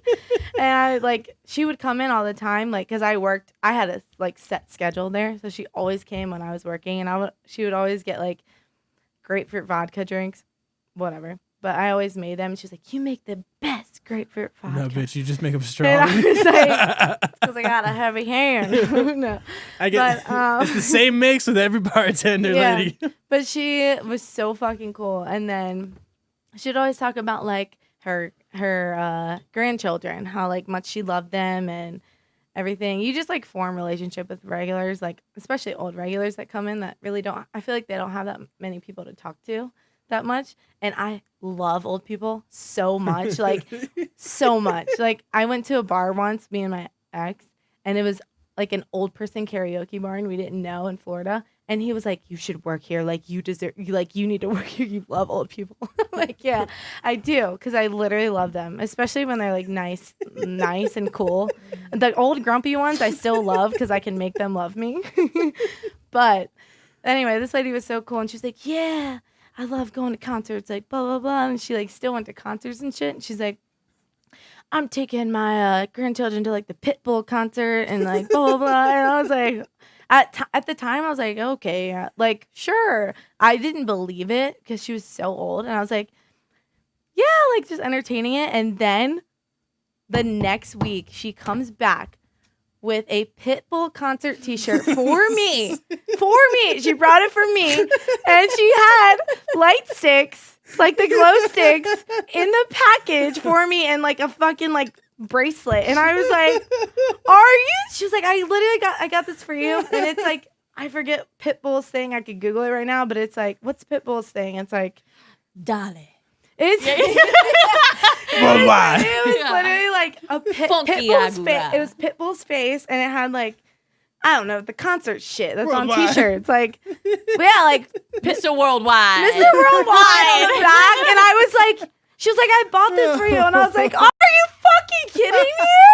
Oh my God. Like, you actually went. And then she showed me videos, and her grandchildren, I swear to God, they're like 10 years old. And they're at this Pitbull concert. And I was like, are you kidding? Like, I love you. Like, I love being a bartender. Like, you're so great. Why were you not my grandma? Yeah. And I'm just like, you are so amazing. Like, thank you. Like, you didn't have to do this. So naturally, I bought like every drink she had for the next like 3 weeks when she came. That's probably her plan. And I know, but like she brought me like the glow sticks, and she brought me like the bracelet and the t-shirt, the Pitbull, and I was like, oh, there's little Billy on my shoulder. Oh my God, I love He's sitting up there chilling. And actually, I have a recent story from Mulligans. Oh yeah, that's great. Well, explain. Okay, so we haven't really talked about that a whole lot. So you work at Mulligans. Yeah, I work at Talk Mulligans. about Mulligans a little bit. So Mulligans is a dive bar, but it's not like a tiny little dive bar. It's like a dive bar in the heart of downtown Boise. Yeah, it's like the only dive bar in downtown Boise. That's where my type of man goes. Yeah, we like those tatted beard. tatted I'm beards, fucking him. Fucking skaters. Yep. I hate you guys. They so also much. all have like a little bit of a problem, which I like. So this is what happens when I try to get more feminine energy on the show. So so you always want a man with like a little bit of like Something. a problem. You don't want someone that's boring. like, I'm a lawyer and I pay my rent on time. Been there, done that. No, you don't like want it. that. Sorry. No. You guys are making me look real fucking good right now. So anyway, like I love the people there. They're fucking cool as shit. Like they're real. Like they're just grungy and real, and I love that type of thing. Like the other bars I used to work at here are like kind of like people come in and they wear suits and they're like, I'll take the highest alcohol, the highest price alcohol that you have, and then they just won't tip you. The Mickey Mouse rich motherfuckers. Yeah, like the ones that want to look rich, but there's they another really word for aren't. that, but I can't say it on the podcast. Yeah, exactly. So anyway, I work at this like downtown bar. Everyone fucking goes there because it's super, super cheap. Mm-hmm. It's like the cheapest bar in the city, probably in a lot of places. And the people there are just like, they just don't care. So like they're more genuine, I feel like, because they're not trying to be something that they're not. Mm-hmm. They're just broke and trying to get drunk. Yeah, exactly. So honestly, a lot of like older men come in there, like just like not old, but probably like in their 50s. Like if they're like alone, they're just like, fuck it, I don't care. I can come here and have like 3 beers or like I got 13 $20 beers. to my name. I can get fucked up at Some Mulligans. of them have a lot of money though. But just saying, like $20 but they're to my looking name. for like people that are like cool to like give their money to. You know what I mean? Like you don't want to be like, oh my God, hi, yeah, I love you. You're so. They're like, okay, I hate you. You just have to be real with them. Like, what's up? Yeah, like, cool, you're old. Like, you Low like key, I'm the Heineken? manager of like Yeah. 6 giant bands. Exactly. It's crazy. They go there, I swear. I don't like And regular they don't want bars. people that are like, oh my God, I'm hot. Like, what do you want? Do you want to tip me? You know what I mean? Like, I'm just like, hey, what's up? Like, real with them. I got 6 other drinks to make. Fuck off. Yeah. Like, what do you need? Yeah. And they're like the coolest people. Like, Right. if you remember their drink also, which is like simplest thing, like vodka cranberry. I don't know your name, but you like this. Vodka cranberry, fucking vodka soda, whatever. And this no old bartender man- though. No bartender remembers names. They remember drinks. Oh, absolutely. That's like so. That's the best part. Yeah. That's all you got to do. Yeah. And if somebody appreciates that as your regular, oh, dude, It's amazing. I know. Sick. I hate when people are like, so what's my name? I'm like, fuck you. That's I'm your like, name. you're whiskey coke, Yeah. but you don't like the good shit you get well. So you're well whiskey coke. He's Yeah. Jameson sour. Like, what's up, dude? Like, Yeah, that's you all- like 2 limes, right? Yeah, that's what I thought. 3 ice cubes? Yeah, I know. Your name? Fuck off. But anyway, this man, he's probably like in his 50s, comes in all the time, maybe 60. I don't know. He's cool as shit. Comes in all the time. And I'm just talking to him one day, and he's like, yeah, I like go to antiques and I like collect antiques. I'm like, oh my God, I love antiques. Like, they're cool. Like, antiques are cool. I don't care. Like, they're cool. If they're not like pretty, they're still cool. I'm with it. All right, listen. I'm getting somewhere. So this is like a week before my birthday, which was last month. My birthday was November 16th. So this is like a week before then. And he is like, yeah, like, what do you do? And I'm like, well, my birthday's next week. I'm going to the Oregon coast. I've never been there before. So I'm going to go explore and like, I've seen this beautiful, blah, blah, blah. And he's like, oh my God, please bring me back a rock. Please, like a stone, something from the Oregon coast. Like, I love stones and rocks. And I'm like, Is this the guy that you told me about selling rocks? no, Okay, that's a cool. crystal. No. Okay, just making That sure. guy was like 17. Cool. That's great. Well, 21 because he was in the bar. No yikes. Right. Anyway, this My guy bad, is like, just bring me back. You just rock. want a rock. I'm like, all right, cool. I got you. Like, I love collecting like shells and stones, whatever. I got you. And then the next day I come into work and he comes in and he brings me this paper bag and he's like, happy birthday. He's like, I know you're going for your birthday. So your birthday's in a week. I brought you a present. And I was like, oh my God. You're so sweet. So I took it out and it's like this China porcelain, like China fucking vase, the cutest fucking vase I've ever seen. Brings it in and he's like, happy birthday. And I was like, thank Okay. you. Like, I wouldn't have had this connection if I wasn't a bartender. Like, I you're thought just there like was the gonna be sweetest thing. a way No, bigger he's twist on not that. weird at all. I thought he was just, his mom's ashes were in there. I was like, Jesus Christ. It I was was waiting so for the pretty. It had punch. like roses on it, like a gold I put it in my house. Like, I don't put a lot of shit up because I don't like knickknacks. I hate knickknacks. I hate knickknacks. You're not a knickknacker? No, I that have a lot shit of looks so I have stupid. a lot of knickknacks. No, you don't. Okay, cool. No, Sick. like I'm talking about like I got a fish knickknacks. tank. That's not a fish tank. Anyway, but like I wouldn't have had that. And then I brought him like a rock and like this really cool piece of driftwood I found in Oregon, and he like cried Jesus. when I brought it to him last Aw. week. Yeah, I brought it to work and he like cried and he was like, oh my God, I can't believe you remembered. Like, I appreciate you so much for remembering. Like, you're so sweet. You literally like made blah, blah, blah. And I'm like, you just don't meet those type of people, not bartending, I feel like, or like in some type of like customer service industry. I met one time bartending at Calle 75. I'm a huge Dodgers fan. Huge, as you can tell. I couldn't tell. And so the sports manager for the Los Angeles Dodgers came into Calle 75 and sat at my bar one day. Did you know? No, and he sat for like 2.5, 3 hours and talked shit with me and just like picked my brain and like, cause he knew I did construction. So he just asked me about all this like real estate stuff out here and I knew all the answers he needed. And he was just like, sick. So at the end of the conversation, he finally was like, so you mentioned you like the Dodgers. And I was like, what the fuck? Dumbass, you're from LA, duh. You know, just kind of like, just to have no idea about any of this, you know. And I was like, why? What do you do for work? And he's let me show you a video. And he pulls his phone out and he shows me his daughter fucking in a tutu. She's like 2 years old, fucking spinning circles on the pitcher's mound right before a game. And he's like, Let me show you another one.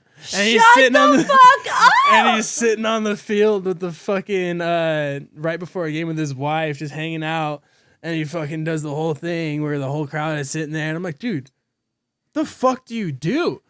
And he's like, I manage the sports medicine department for the Los Angeles Dodgers. Yo, what? See, that's what I mean. You talk to people, and if you're just like real and genuine, and I shit you not, that has happened to me so a lot. Anna, do me a favor. Squeeze out. Okay. See that speaker on top of the or under the TV? Yeah. Go to that speaker. Wait, where? Oh, the. I'm gonna show you something sick. Wait, that's so fucking. No, that's happened to me. I've literally met like millionaires and billionaires who've like just given me money for like, just like talking to them like a real person. Go not look on top of the speaker. You see a business card? Okay, bring that over here.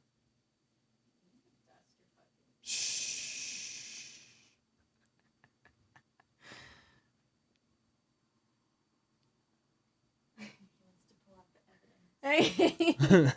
Hand that to Leah. Oh, Yeah. nice. Some memorabilia. Shut the. Oh my god. This is business card. It's fucking Literally head athletics trainer for the LA Dodgers. What the fuck? I got his email address and Neil everything, Ramp. dude.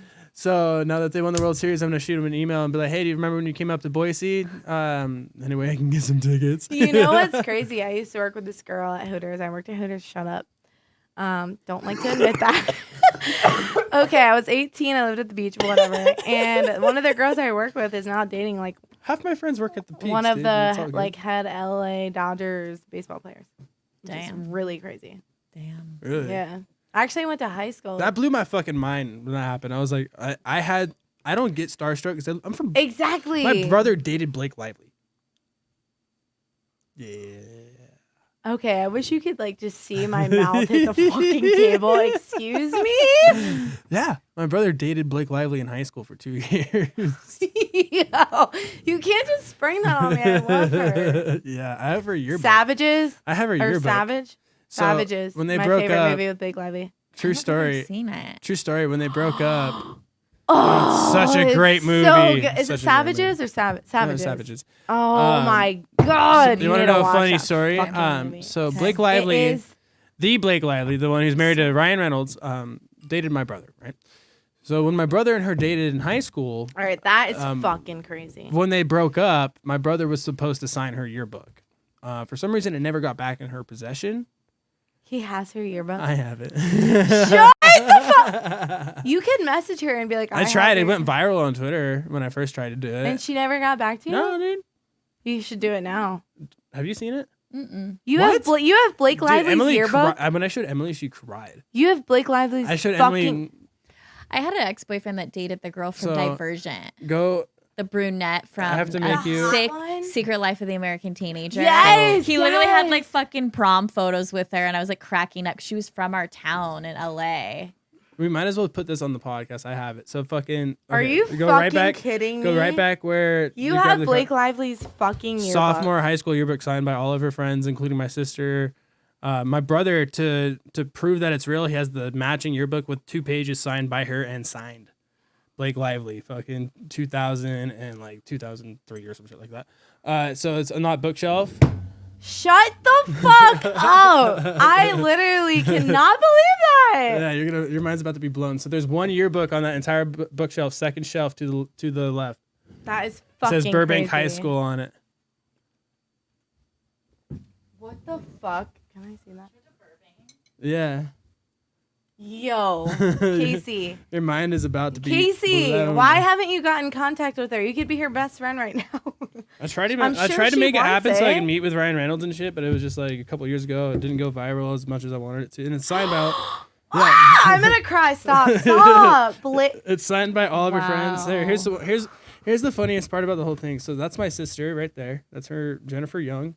Hearts Jonathan. That's what she signed in it. She was the cheer captain that year. Yo, And signed by like all of her friends, full on like dead ass. that's literally. So right here is the directory. If you go to Blake Lively The in the L's. back. L's right here. So Blake Lively is featured on. Okay, I am like shook. I'm fucking shook. What?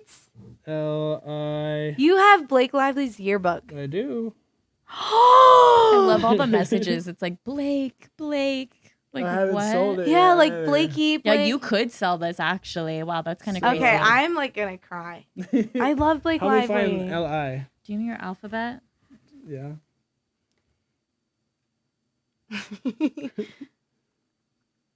Right here. Blake Lively. She's 90. on page 90. She's in all the. Look She's at all on- the numbers. So, yeah, that she's on there. page 90, 158, 175, 178, and 179. So Go to it. page There's 9, probably a bunch of other famous people in here too. If it's yeah, fucking I went to Burbank High School, dude. I went to high school here. Yo, Casey, why have you not done more with this? I'm doing it now, right here. Blake Lively. Let me see it. Oh, That's Blake Lively. Yeah, that's her sophomore year. My brother was a senior when they dated. You want to see what my brother looked like? I am shook. it's crazy. You have Blake Lively's yearbook. And all Yeah. the things are like So wait. Blakey, So go back Blake. So go back to right there where you were. Be nice to it too. It'll show a lot of people this, so it gets kind of beat up. Right. Blake. So right here is. Play us. That's my brother who dated him or dated her. Is he like friends with her on Instagram and stuff? Like He still lives in L.A. My brother's dead ass dated a couple Playgirl models and shit. He's all about the L.A. life. He's out there. Yeah. Yeah, every time I see him, he's like, oh, we go to his like ex's house. She's like a Playgirl, and I'm like, what the fuck? Yeah, Okay, my brother kills it. I'm shook. I have no words right now, but I just. Yep, Like all the messages. it's filled. You would think she would want that. She was on Cheer. I tried to get it back to her, dead ass. It's not like I haven't. Don't get me wrong. I tweeted about You it. need to try harder, okay? What am We need I her going to come do? Call here to her get manager and be Yeah? like, well, cool. Yes. Maybe she'll hear this podcast. Somebody else reach out to Blake Lively and say, I have her yearbook from her sophomore year of high Barbie school doll, filled Blake. filled with all of Some- the signatures that I'm not trying to keep. I just want to get back to her. There we go. And it's viral now. Cool. Sick. So sweet. You need to give this back to her. Look. The whole everything's full. She has so many. Blake, who's Melanie? She wrote you a whole ass page. Yeah. Sign the crack. Ha ha ha. I want to see it. I'm Yo, that is fucking crazy. Honestly, Fun fact about me, that guys. is so cool. I love that about it. No, honestly, that's crazy. Not like no one can say. I have Blake Lively's sophomore year She's yearbook. huge now. Like that's like saying Oh. Ryan Reynolds was my fucking Blake brother's Lively cousin. is I like don't know. I don't follow a lot of celebrities on Instagram because like I know that I can just see their page whenever, and I follow Blake Lively because I love her. That's crazy. She's a real ass bitch. Can't make that shit up, man. My brother broke up with her, dumbass. Yeah, what the fuck? He didn't know she was gonna be famous. Did you know she stole my sister's bike for Sisterhood of the Traveling Pants? She stole it. I can't listen to this. She thing. got I it. can't. I literally can't because I'm getting. Because like my sister let her borrow it to get in shape because she was trying to ride when she was casting for that movie, and she came over because they were in cheer together. And she came over and borrowed the bike and never fucking returned my sister's fucking bike. Bitch. I'd be like, here, you can have it. Honestly, please, just have it. No, yeah. When Sisterhood of the Traveling Pants came out, my family would all watch it. Be like, oh, look, there's Blake. Ha, ha, ha. Like, we were just like all chill about it. It was normal. What's crazy about Dewey is, well, growing up in Dover, I went to school and I was actually pretty good friends with Duron Harmon from the Patriots. Like I dated his best friend all throughout high school. So me and Duron Harmon we just like went to the same parties and stuff, Right. like whatever. And sometimes he'll like my pictures on Instagram now. He Right. plays for the Lions now, but he likes my pic. He liked my picture the other day, and I was like, I'm famous. Duron Harmon liked my picture. Like did you he's ever verified. watch Animal Kidding on Animal Planet? Did you ever watch that show? I don't know what was in it. It was on Animal Planet, dude. Okay, I watched Animal Planet, but It was a prank show on Animal Planet where they just pranked kids. I was on that show and I was like fucking what 6. the fuck? Get the fuck. Yeah, they were casting people at the bowling alley. I was in a bowling league. My mom was like totally like, oh yeah, we're gonna put you in a commercial, dude. Sick, fuck yeah. And then I got put into this like fake dog wash fucking system, right? And they like gave me this whole fucking script, everything, right? And they're like, so like, you're gonna be on a commercial for the new Dog Wash 3000, okay? Like, this is what they fucking told me. They dead ass dog walk 3000. Dog wash. So it's like a fucking automatic dog wash. You put your dog in this little kennel and washes your dog, and I dead ass believed it and everything, right? And so as I'm like doing the spiel, you know, being like, all right, dude, so you fucking all you gotta do is you press this button right here. And I press the fucking button, and it starts squirting me with water everywhere and shit. And so this is where they like get their good content, you know, is like water's just squirting all over it. And I'm just like, I keep going. I'm like, and then you go from here and you press the button number 2. And I just fucking send it all the way through. And I'm soaking fucking wet all the way through. This is fine. Everything's through fine. button number 3, dude. And all of a sudden the host of the show comes out and he's like, gotcha, dumbass. I'm like, Fuck you. I'm like 12, bro. Yeah. No shit, you fucking got me. This was my dream. I'll never get in a dog I wanted to bath be on a again. commercial, man. And you just pranked me? What the fuck? Like, you fucking serious? You're gonna crush a 12-year-old like that?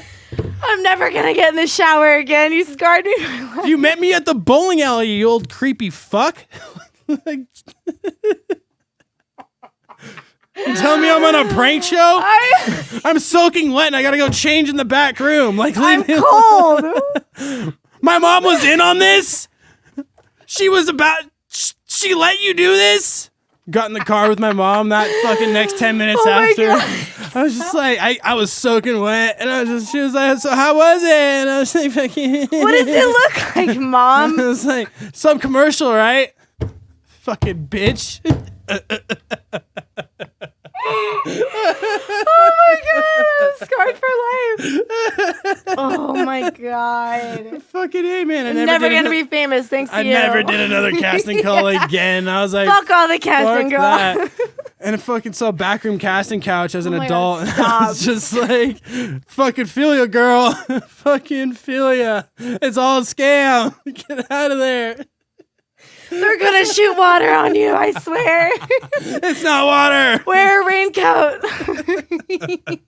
Where's your umbrella, bitch? Oh, God. And that's my childhood. Okay, in Los Angeles. my cheeks hurt. I am dying. That is so fucking Do you see funny. why I'm sour? I know about how you are the California? way you are. I'm sorry. Do you see why I fucking hate LA? Oh my god.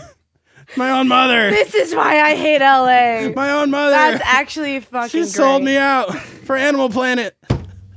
Wasn't anything good, like fucking. We didn't even get a puppy. Wasn't on direct, like Discovery Channel, TLC. Nothing fucking good. I was on fucking Animal Planet in a prank show. I'm gonna pee.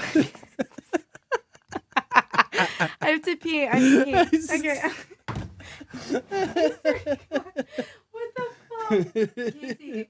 For a hobby. There it is. Hello. It doesn't look Yeah. like it did, but But so I went to school growing up in elementary with my buddy Taj Bello, who's now on I think it's either Days of Our Lives. He's on a fucking soap opera now daily or fucking. Okay, I love that. Yeah, but he used to be the Reese's Puffs kid, and he was known around the elementary school and the junior high That's because fucking dope. he was the kid who sat at the table who ate the Reese's Puffs, took the bite, and then all of a sudden the song that broke out that was like Reese's Puffs, Reese's Puffs, peanut butter chocolate flavor, you know, like, and he was the kid, dude. He was always talking to his dad, and he was Taj. We all know him as the Reese's kid, like.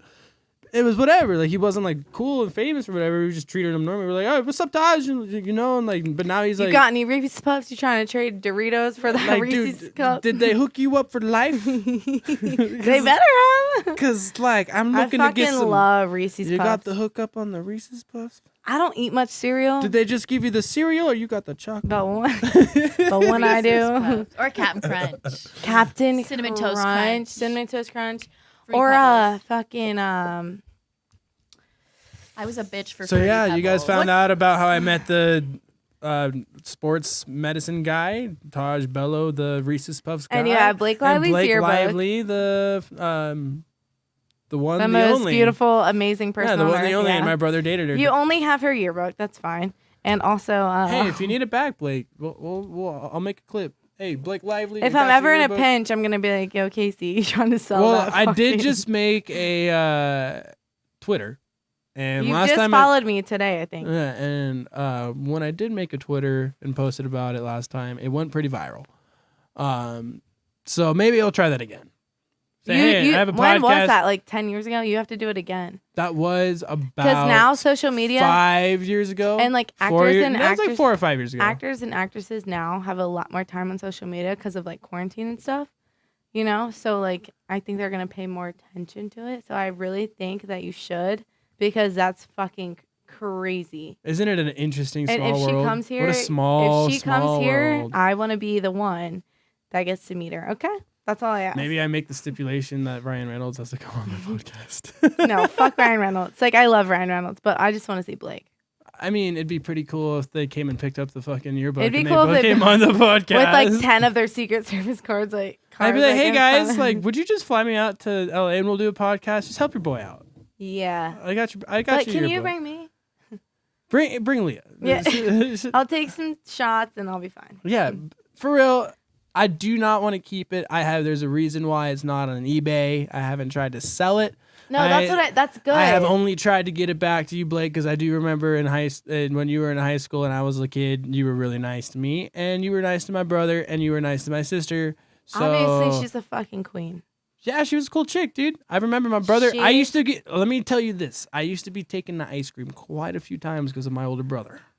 Oh, okay. My older brother is 10 years older than me, so I'll bring you to ice cream. So when if my you don't older tell brother was Mom. like 18 years old, they would love to take his 8-year-old little brother out to ice cream, all his little girlfriends. So Oh my god, I love that. Blake was one of them. That is amazing. She used to love Sean's little brother, you know. So she got some good merit from me holding on to that yearbook.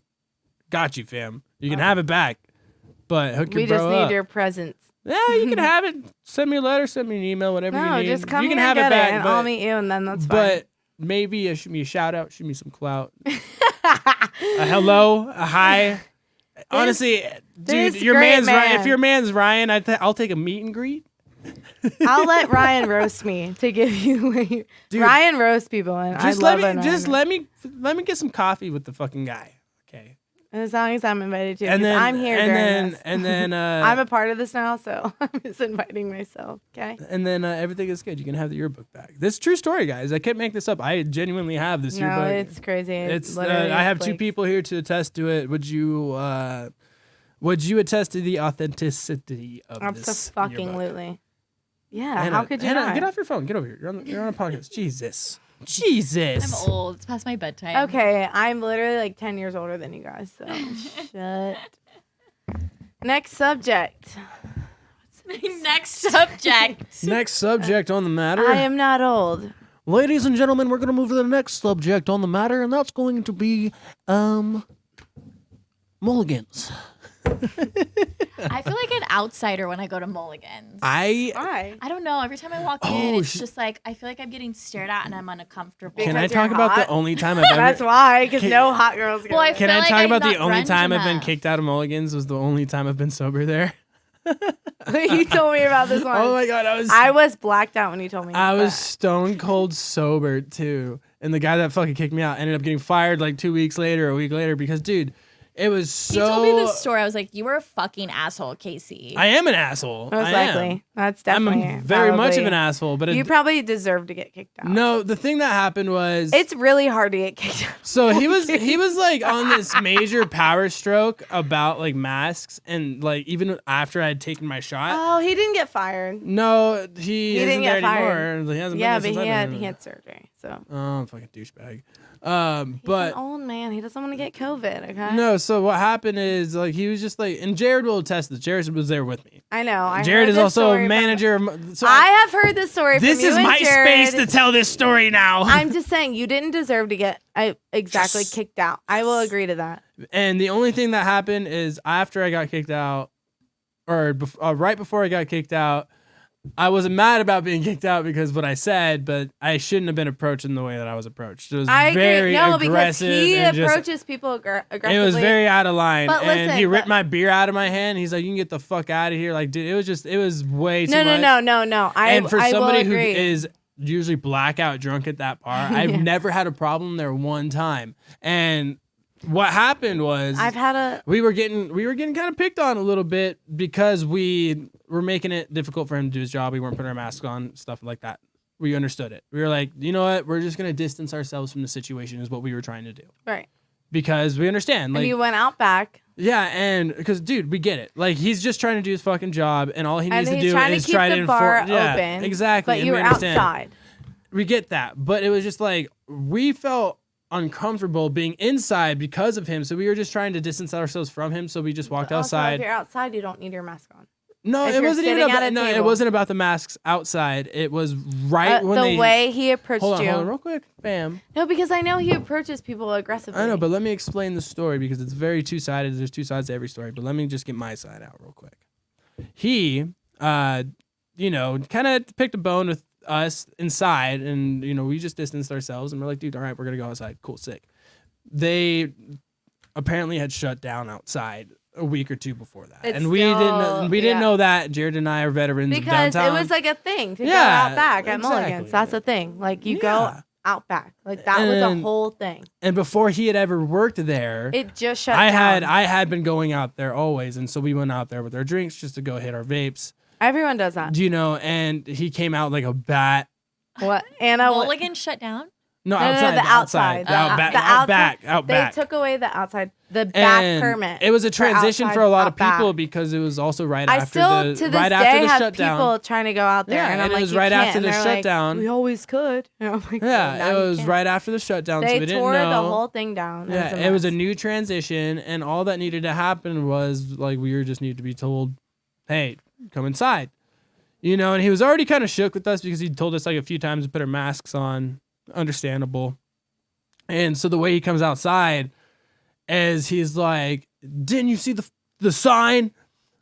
You can't have your drinks out here. And we're like, my dead ass response, I was a smart ass, but I was kind of trying to joke around, lighten the situation up. I was like, dude, my bad. I can't fucking read. I didn't fucking see it. Right. I literally called myself an idiot jokingly. I was like, dude, I'm a dumbass. I didn't fucking see it. Right. My bad.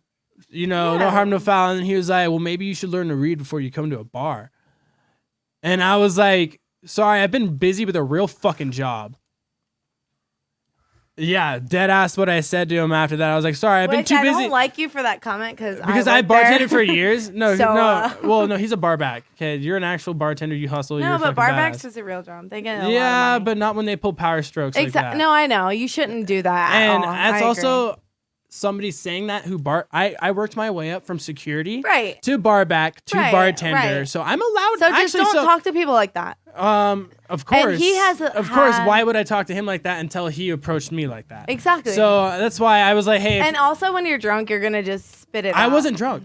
I'd been there for one beer. Even with one beer, I'll spit it out. I was pissed. I was low key just like I'll spit it out with no beer. So to be honest, like what I said, I knew I was getting kicked out for saying it, kind of thing. I was like, I knew what was coming out of my mouth was gonna make him so angry that he rethunk his entire. But it's not like you thought about it before.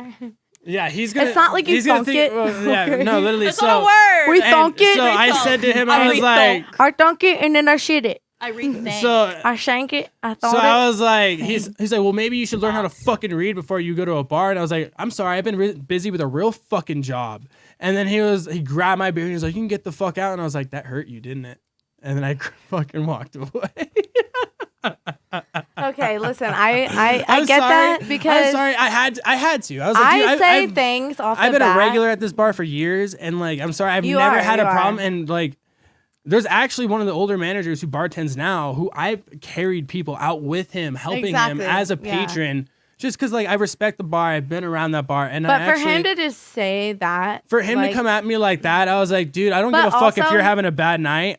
Leah's my girl. Yeah, no, I'm going to talk to Leah. You're going to find out, like, dude, hey, those two, that's a bar manager that you just kicked out that and was another bartender. My old bar man, like, my bar manager. Jared was my bar manager. Exactly. And, like, I think that, well, like, it's not even just singled out to you. That's just how he was with, like, the mask situation because he was so anal about it, which is not a bad thing. But also, he didn't have to come at you. But you can have people skills. He didn't have any people skills coming out. But that's what I mean. But you can't. It was blame I that. as a bouncer. No, I bounced, so I know where he was coming from. He went from bouncer to bar back, and where he was at was power trip bad night. No, you're right. No, you're right. You're right. Trying to do COVID. He was having a bad night. He was in a bad mood, and he took it out on the wrong. And he took it out on the wrong person just because we had our drinks out. So he's like, "You can't have your fucking drinks outside." But also, that was right when the outside closed. So no one knew. There was like maybe like 2-3 weeks. There was like hundreds of people that went out there. And he's like, "Well, there's a sign." I'm like, "Dude, but do you think I'm gonna read a sign when there's signs everywhere right now?" When I've been doing this my whole life, you think I'm gonna read a sign now? Well, there's also signs everywhere right now. We know to wear our mask. You know, so I'm gonna assume the fucking sign says keep your mask on, not no drinks outside. This is a new rule. No, I agree with. And that's why my immediate reaction was, "Oh fuck, dude, my bad." I was dumb and didn't look at the sign. And I was he's like, maybe you should read. Maybe you shouldn't be fucking dumb then. I was like, whoa, dude, whoa. I was calling myself dumb as a joke, dude, to lighten the mood because you're right. You know, because I agree with you. I'm trying to also, you don't gotta come at me like that. But also, I'll smack you, motherfucker. There's things that you can say that aren't like that. And it was funny, too, because we were there with someone, and Jared walked back in and went and told our friend, like, "Oh, yeah, Casey just got kicked out." And I was like... Jared. And she's like, "For what?" And he's like... I didn't even really know. Like, oh, no, we just gotta leave, okay? Casey just got kicked out. I mean, that's happened to me there, and I worked there. And I have never been kicked out of a bar for being drunk. Dude, you've seen me in Amsterdam how many times? How many times have I been asked to leave? Ever? Never. Not once. Ever have I ever been kicked out of a bar. I've never been kicked out of a bar. That's the thing. That was the only time I've ever been kicked out of a bar was that one time. I've been kicked out of the bar that I work at. For being no, I've never in my entire life, on my birthday, other than the one time I was sober, the one brunch, got kicked out of a bar. Oh wait, what? Yeah, on my birthday last month, I worked Sunday night at 9, and my birthday was the next day. But my friends wouldn't take me out to brunch on my birthday was the 16th. My friends wouldn't take me out to brunch for the 15th. Right. But I worked that night, so we went to brunch at 12. And I was like, I can't get that drunk because I work at 9. Okay.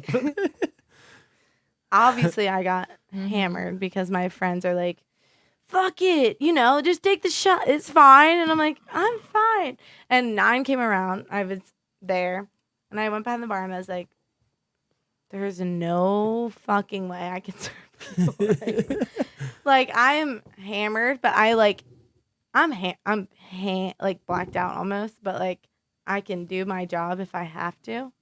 You shouldn't. It was probably really good that they kicked me out, honestly. What'd they say? They literally were just get the fuck Well, Garrett out of was here. working. He was like, you gotta go home. My boyfriend. He's like, lucky you, because go home. A lot of other people don't get that opportunity. They just rough it out. And the owner was texting Garrett yeah, you gotta get her home. And I was like, yeah, you're right, honestly. Were they short-staffed that night?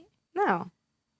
Damn. I mean, it was during COVID times, and it's been super slow. And they're not going to fire you on your birthday. I was just about to ask, have you guys been busy or not really? We've been, busy, but it's really, I know I could make, probably double or triple the amount that I've been making right now because, people are scared. Mm-hmm. And also, people don't have money right now. So, they're not going to tip, it's also holidays. Holidays on top of COVID, on top of new shutdowns, on top of everything. So, I know, but I'm just thankful that I have, my job.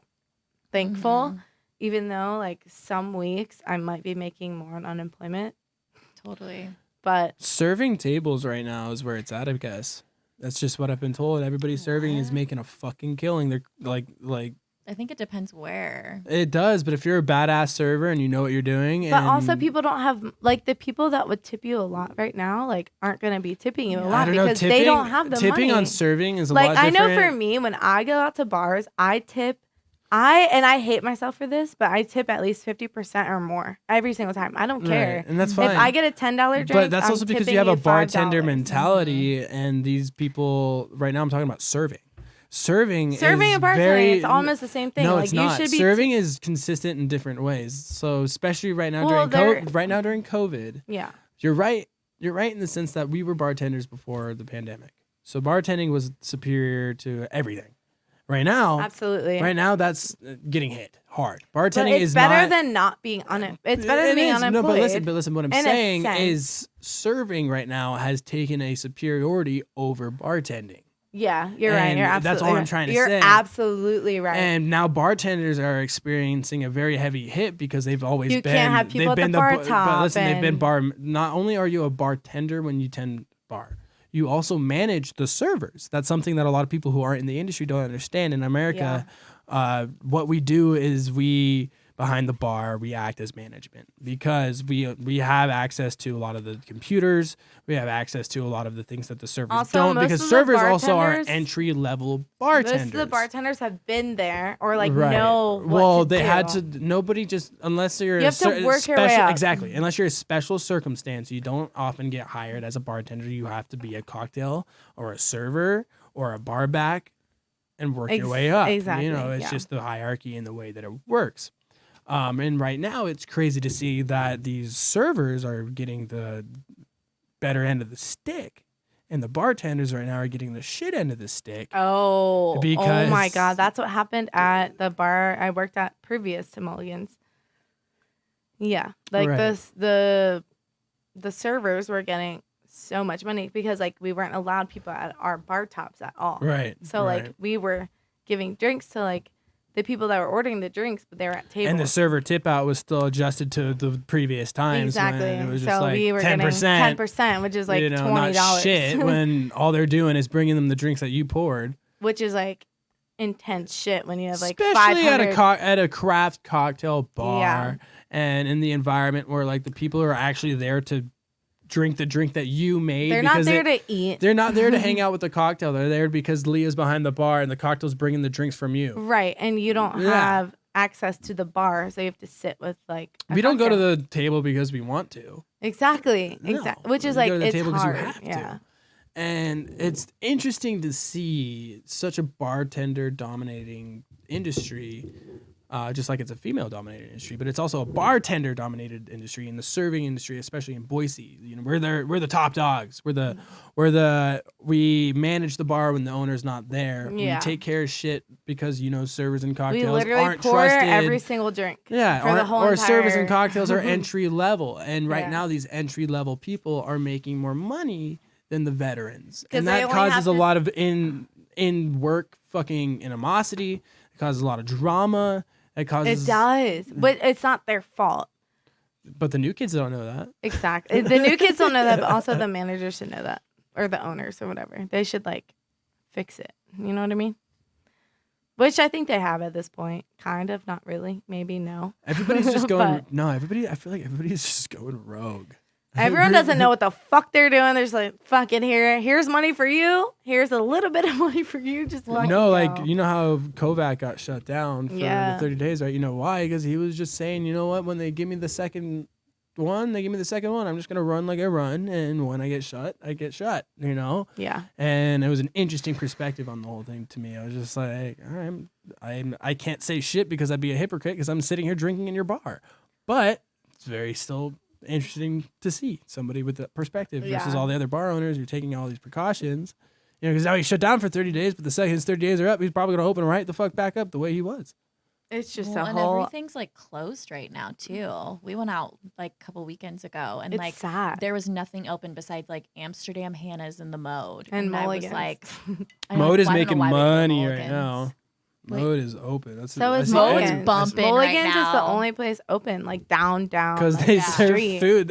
They don't have to cheat like everybody else and They fake actually have a It's kitchen. a shootery board. I've gone to Yeah. Mulligan's to eat dead ass just because it's fucking 12 o'clock at night and I want some dank I food literally and got it's a not call-in COVID. order at like, I swear to God, like 1:15 the other night, and they were like, "You're the only place open. I need food. I need to place an order." Shout out to Mulligan's and Mulligan's kitchen staff. You guys kill it. You Yeah. do awesome.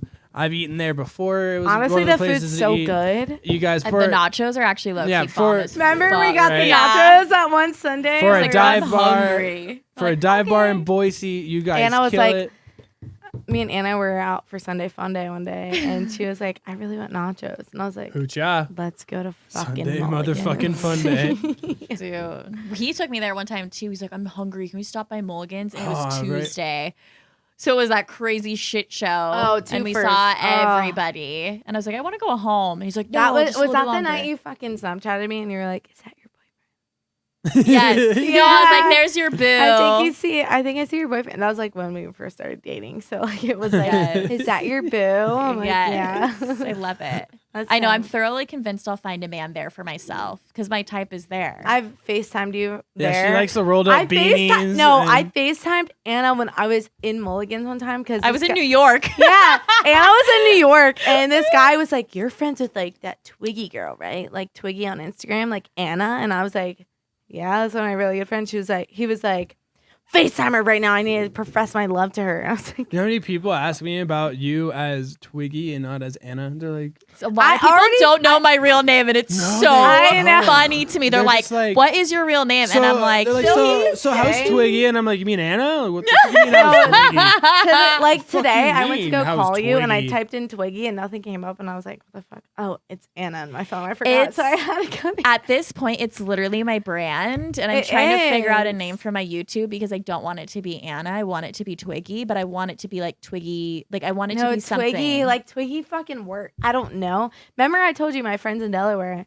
They were Yeah. like, "Who the fuck's who is always on your story? Who's Twiggy?" And I'm like, "That's my fucking bitch. Like, Yeah, don't ask yeah, questions. yeah. Like, it's Twiggy. I don't know. Like, I love it. So I need So to many figure out people. a name. It's your no one alias. else they asked about, just you, Just Twigs. just you. Like, who's Twiggy? I'm like, I love wouldn't it. you like to know? And when I run into people downtown, they're always like, Twiggy, oh my gosh, like it's so cool to meet you. I'm like, whoa. I'm like, and I've had people be like, what's your real name? I remember one time, short little story. This guy was getting me a table at Amsterdam, and he was like, wait, I don't know your real name. And I had to sit there and give him my first and last name because he's like, I just know you I by just Twiggy. know you by Twiggy. And I was just like cracking up, That and can I've be known my him for table years. name. Yeah, well, for my birthday, when they came out the light up box, When it was you like, "Happy came- birthday, Twiggy!" Wait, is your birthday near New Year's? It was better than May. Twiggy's Oh, better it's than in them May. putting tripod on your birthday on fucking Amsterdam. Gross. That's what they- disgusting. That's what fucking David did. He wrote tripod on my On the fucking- marquee thing? Oh my god. on my fucking birthday. David. No, this table's reserved for tripod. I was like, sick. Thanks, pal. Dash me. I'm a tripod. There was a meeting one time. Were you at that meeting when he's like, "Oh, that's Casey. Can't ever get rid of the fucking guy. He's got a giant fucking Was dick, it the dog." meeting that he yelled at me in front of 100 people Probably staff because not. I was 3 minutes late? Probably not that meeting. It was the meeting that I was like I was still finishing my drink and he didn't ask me to leave and they already locked the doors. Oh, And I like awkwardly walk out past everybody. We're talking about the night meetings, yeah. Yeah, and he's just like, "Oh, that's Casey." I call him Tripod. I was just like, and I didn't know about it until the next morning when I'm at lunch with a couple friends, and they're all like, "Oh, I Hey, know." tripod. No, literally, You want and some I didn't know they. bacon with those eggs? No, and I didn't know they all worked at Amsterdam. These girls that I was with, and we were at Lucky Finn's, fucking getting sushi, and I was just like, "Oh, hi, I'm Casey," and they're like, "Nice to meet you." And you're like, "Oh, I know who you are," and I was like, "Oh, great, fucking sick." That's always a great thing to Yeah, hear. I love that And I was like, introduction. "Why?" They're like, You're tripod. "No, Munson introduced us to you last night. He had a whole lot to say about you at the meeting last night." And I was like, I love "Oh, those meetings. great." I miss those meetings. I felt like such a family during those meetings. That's what I want to get Munson on. I haven't actually asked him yet or anything, but I'll give him an official invite. You have to. He'd be so fucking funny. He has Yeah. stories for days. He does, but I'll have to do it with Clay. Me, him, and Clay. I really got to know Clay very well. Clay's when coming we on were- Saturday, so we're gonna do his episode. Wait, I'm off Saturday. Tell him. I'll come in. Come in, do it. People, you're not the first or the last person to be like, "Can I come hang out during?" No, a because podcast?" I really got to know Clay very well when we were Me selling too. hand sanitizer Yes. together. Because me and Clay work together every single day, basically. Well, me and him. So you know how I told you about Radio Boise? Yeah. He's the co-host for all that. Me and him are building I shows. did not know that. Nobody does because it's a new thing. We're building shows to pitch to Radio Boise. Clay is a fucking riot. I mean him. Hell yeah, he so is. that's He awesome because is. me and him have very similar personalities, but he's got an older demographic and I have the younger Yeah. demographic. But you guys are so, like the same. So we. You're Clay, like 30 No, years ago. I say that all the fucking I time. hate it. I'm like, Casey's gonna be fucking Clay Lyle in a couple years. Oocha! And she fucking. Hoocha, baby. Well, remember when I broke my back and I was going downtown to the cane? Yeah. I forgot about that. fucking I Clay. forgot you had the cane, you bitch. You work there. I was talking to Clay Following one in time. his footsteps. Dude, I was talking to Clay one time, and he literally told me he has a cane in every bar he goes to in case he loses one Pretty on his much. night outings. He's like, I'm not kidding. He's like, I literally have a cane in Hannah's. I have a cane in Cactus. I'm like, Clay. My cane. My So cousin- his cane has been under that couch for about 2 months at a time. I borrowed his cane once when I broke my back.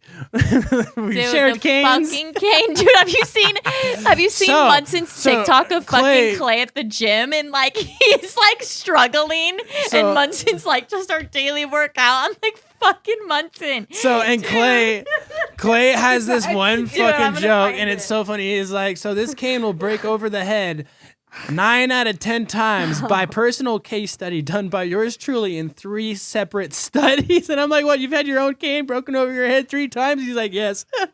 My cousin from DC came to visit me in Boise. One of the literally the only person from the East Right. Coast that's come to visit me.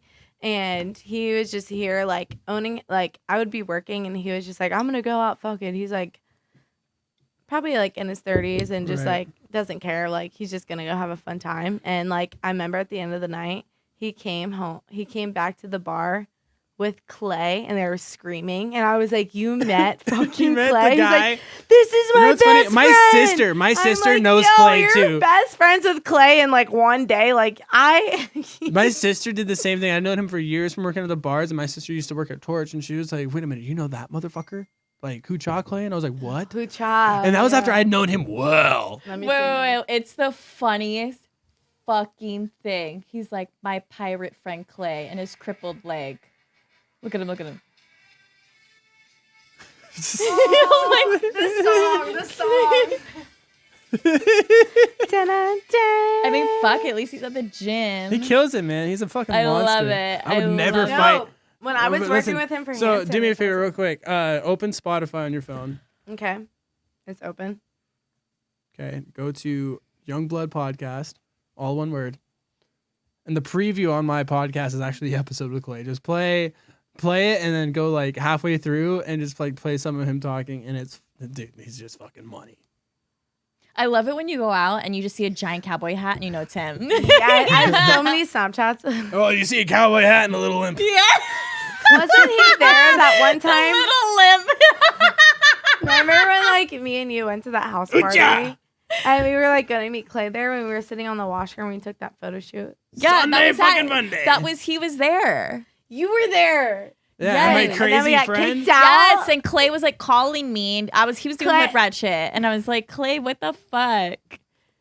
He was like at some house in Meridian. That kid got a felony like 2 weeks later. I wonder fucking why. He was like, you stole my handle, Tito's. And Even I'm though like, he- I'm wearing skin tight clothes. Please. He hid it from himself and then blamed us for stealing. And I remember me, you and Platinum In the were morning like, after, I guess We just ran gonna- out of the house. I'm like, let's go, bitches. We're gonna Let's sit in go. I this felt so car bad and because just- like it was like my best friend's house and that was his roommate, and like my best friend's not like that. My best friend's like the chillest dude ever, you know. And so that guy just like ruined it for everybody. And we're No, just like, I dude, was what the scared. I was fuck? like, Garrett, come pick me up. Like, someone's trying to accuse us of stealing his handle when we have no bags. We're in skin tight. It's a summer. And he's like, bring I some had girls shorts. over to my house. This party. And the girls come over. He's like, you stole from me. Yeah. It was Cinco de It Mayo. was ridiculous. Dude, remember he had the bottle and he went over Casey's head like this, and I was like, oh.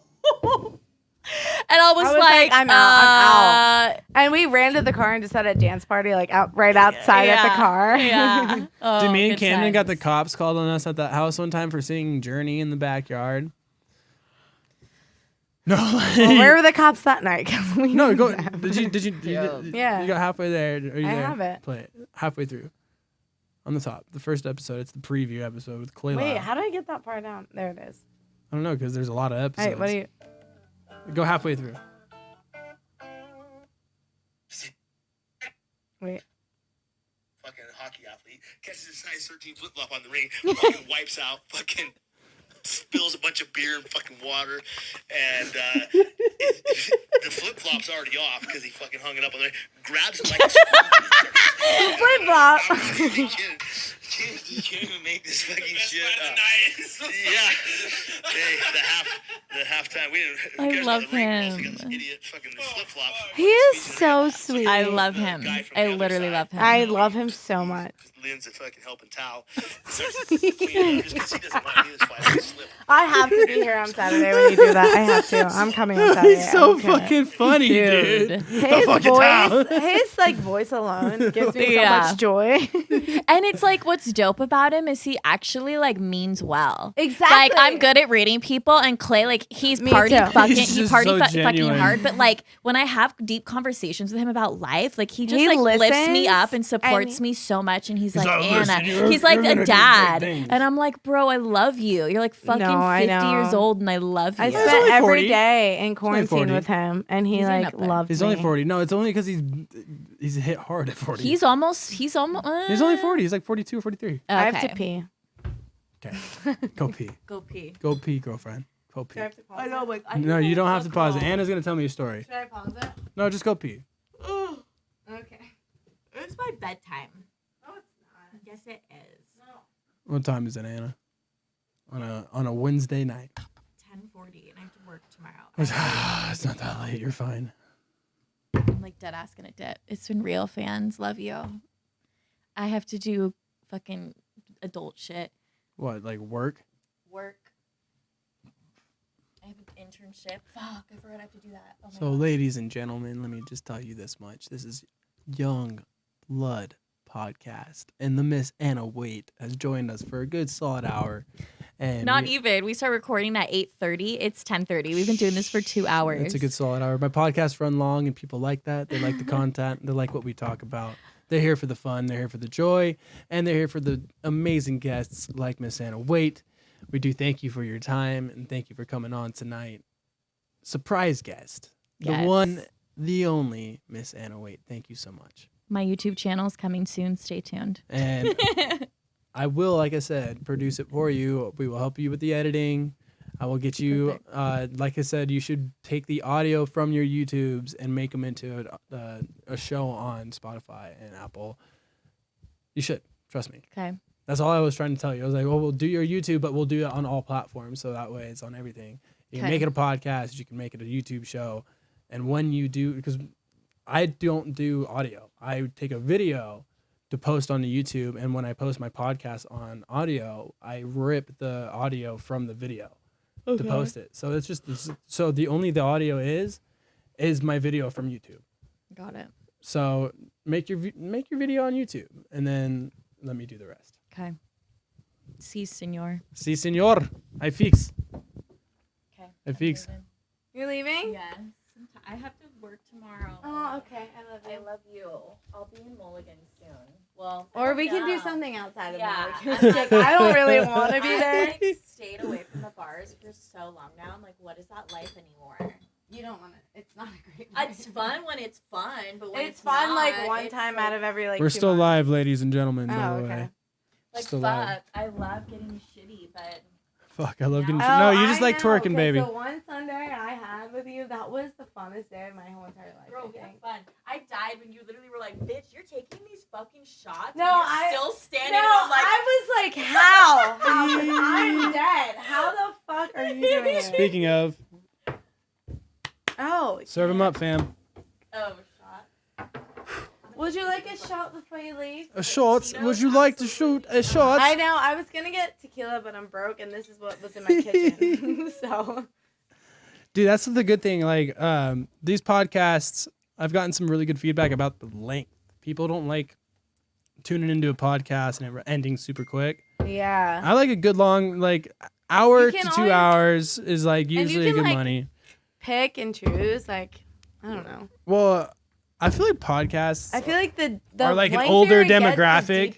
the deeper, the deeper. the deeper, It the gets deeper it gets. Drinking the Tito sponsor me. This is the third time I've taken shots of this. Okay, on the Tito's, show. I've been keeping your lights on for like the past fucking 6 years. Okay, They've been barely keeping. I your am the lights on, reason you that your spend all money phones on- ring. Cheers, motherfucker. Cheers. Thanks for I coming on the love show. You. No, love you thank too. you. Need some Gatorade. Sure. Yeah, Sure. there you go. Gatorade makes everything better, Drink smart, not hard, ladies. and especially gents. your hangover.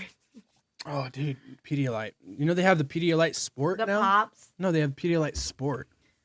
It's a little more expensive, Okay, listen, little I've better. had Pedialyte and I literally want to die. It tastes like I'm drinking like Salt? thick maple syrup. That's disgusting. I don't know. When I drink one Pedialyte after like and I mean, I marathon drink. You know me. You've seen me. You've been If around. I'm with me. drinking, You've I'm drank drinking with to me. get drunk. You I'm not scared drinking. the fuck out of me. I can't socially drink because I'm not gonna waste the fucking calories on like 2 or 3 beers. Like, I'm drinking to literally get drunk. That's why I drink. I'm not drinking to socially drink. I'm drinking because I don't drink socially that much. I really don't. It's literally like twice a month now. So when Right. I drink, like, I'm gonna get drunk because I'm not gonna waste like all those calories on like 3 drinks. That's Sorry. the best part about this podcast. Is there's a reason I made it a comedy show. No, exactly. Exactly. You Like know, not 'cause- like a Because what I also do is all of the stories stated on this podcast are for comical purposes only, and none of them are factual or true. And I say they that are true. I say that for disclaimer reasons. Just in case there Just, might be something. I'm over here trying not to get in trouble, and you're like, no, dude, they're true shit. I saw you do this last fucking week. Dude, I saw you doing lines off a urinal of fucking cactus like a week ago, dude. What the fuck you mean? God damn it, Casey. I keep trying to tell you I've seen you do it, and I'm like, shh. I'm not Casey, bitch. That's not my name.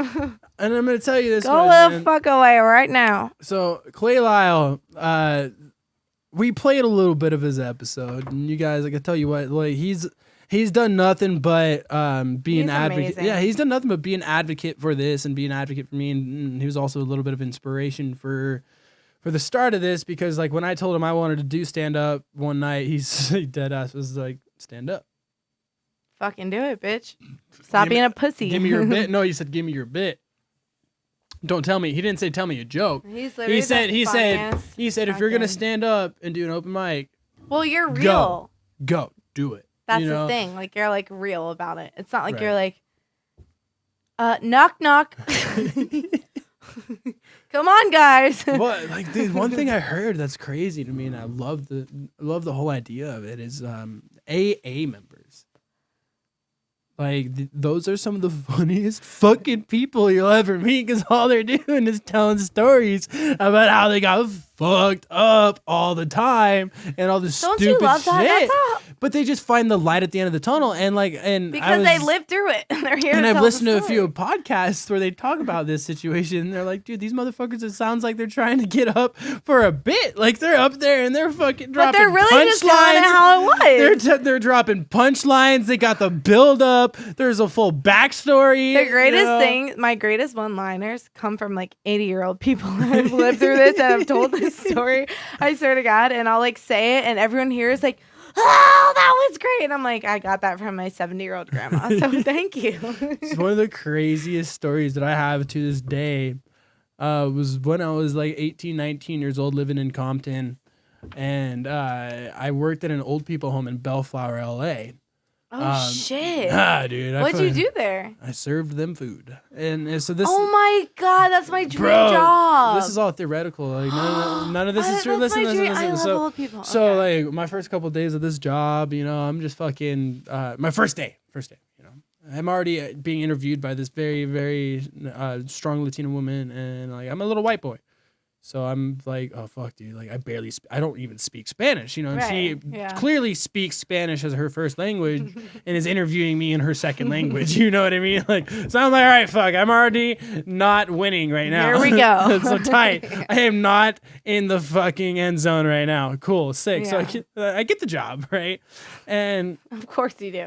yeah, and so my whole fucking attitude about this job is like, cool. I'm out here in LA doing my thing. I'm working, grinding, doing good things, and I walk in the kitchen because what my job was I wasn't a server. I didn't serve the old people, but what I did is I brought them their food. I did dishes. I cleaned up. You serve the old people. Okay. But there was a giant cafeteria, and everybody got the same meal and the Right. same plate. And what I did was I fucking served them their plate. Okay? Right, which They is would- but amazing. they would, and they would think that I would love that job. Yeah, it was a great job because trust me, I'm gonna get into it. I love So old they people. they would God.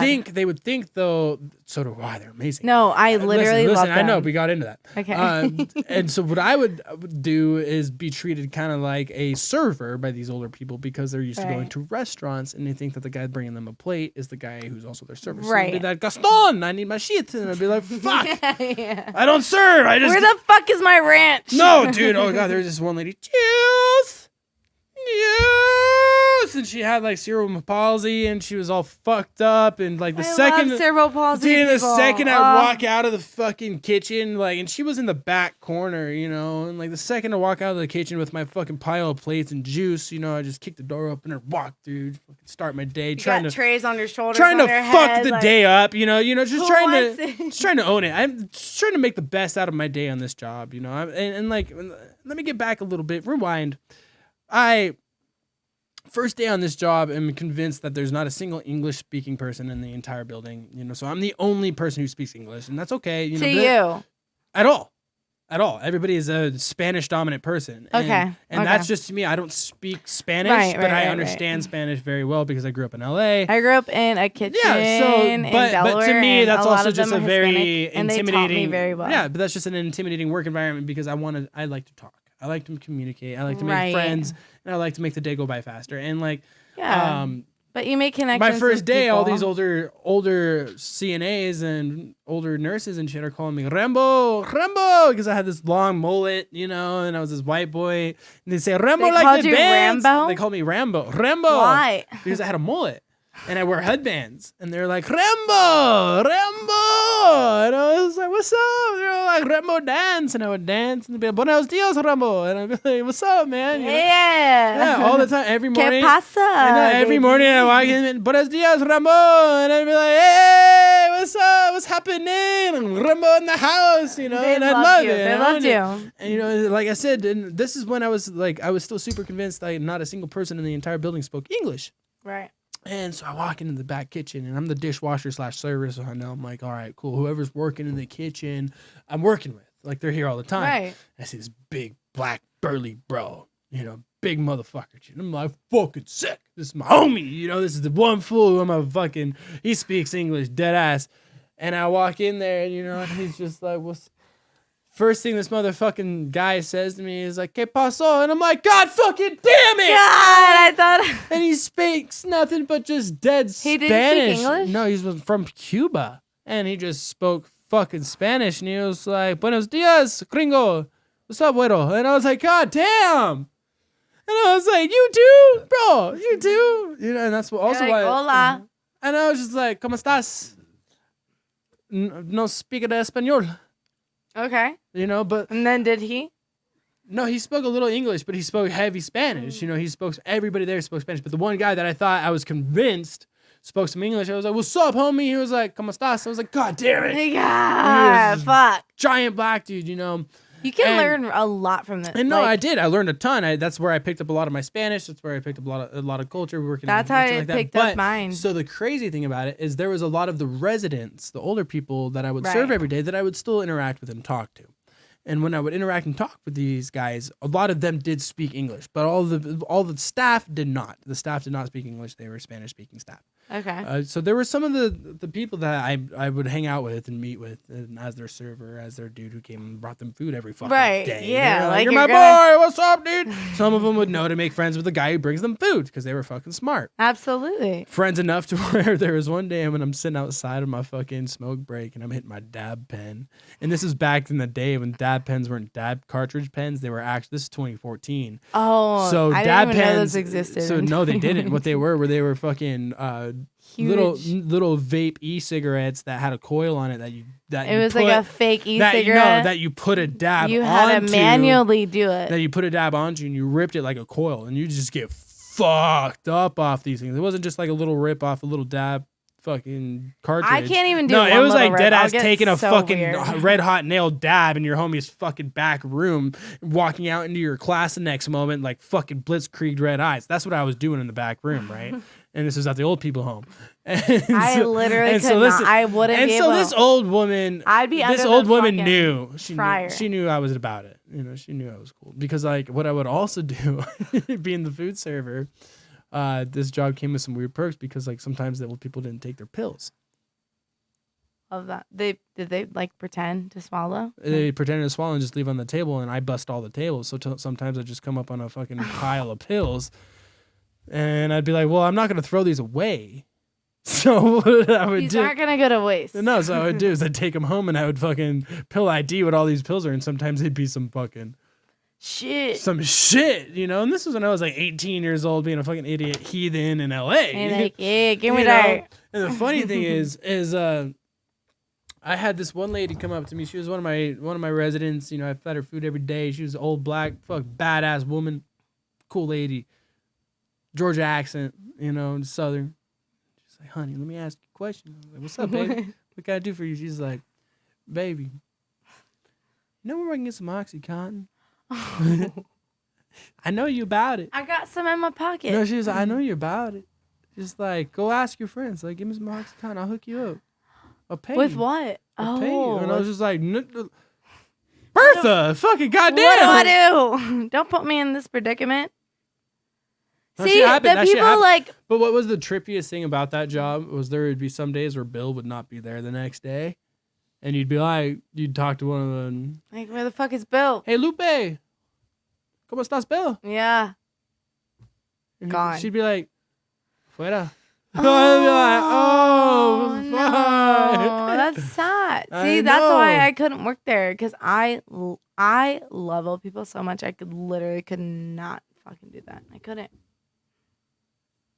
It's hard. It was hard. It was a interesting job too because like all I was doing at that time in my life was just going to underground raves and being a fucking complete heathen. And you're like in. I lived with a guy who owned like 4 or 5 dispensaries in Southern California, and I rented a room off him for like $400 and fucking. So you would be at these Compton. places hungover as fuck. At Probably not even slept. No, dude, I would be partying for fucking hours on days, going to underground raves. I would the metro system opened back up at like 6:30 in the morning, so I'd hop on a metro from downtown LA. Just go to work. I'd ride through East LA to Compton, through Compton to fucking Bellflower, and then I'd get off on Bellflower, ride my fixed gear bike, take my fixed gear bike to my house, fucking shower, take my fixed gear bike to work.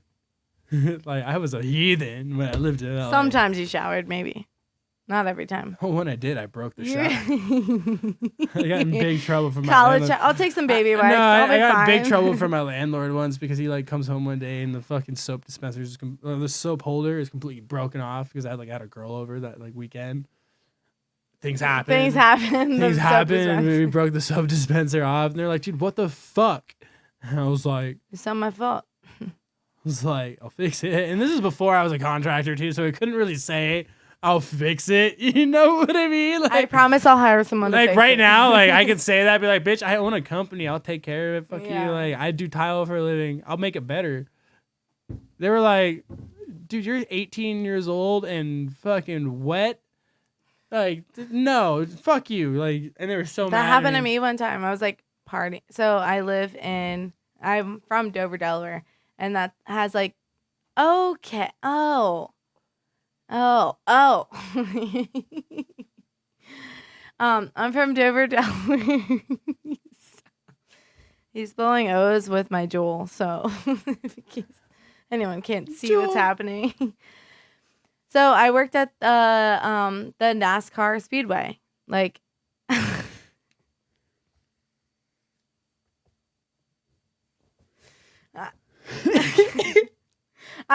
Okay. This is your world. I'm just passing through. Let me try. I used to be a vape king, you know, like one of those guys that are like, and like does all those fucking cool. That was so ugly. Have you ever sucked a dick before? Like you know how to blow O's. It's not that fucking I've never tried to blow. I have sucked a dick. Then Many figure it out. dicks. Yeah. Sorry, Mom. A few in my day. Okay, so what Anyway, about the speedway. you blow the smoke out and you fill your mouth with the smoke. And once you've got your mouth filled with smoke, you don't blow anything out, but you use your muscles in your throat to go, and you fucking, you say, with your throat. I don't think the first time I should be trying this is on air. No, I think you should. This is great. See, it's easy. Watch.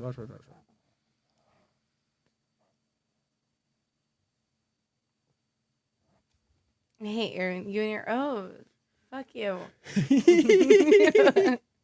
Fuck off. I just got bloated because I held air in my fucking mouth for no reason. All right, Taco Bell.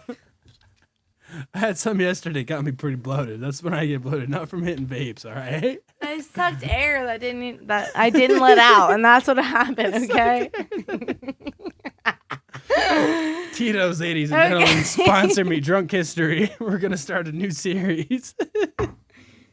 You tried to make me blow all O's. All I could do. Blah, blah, blah.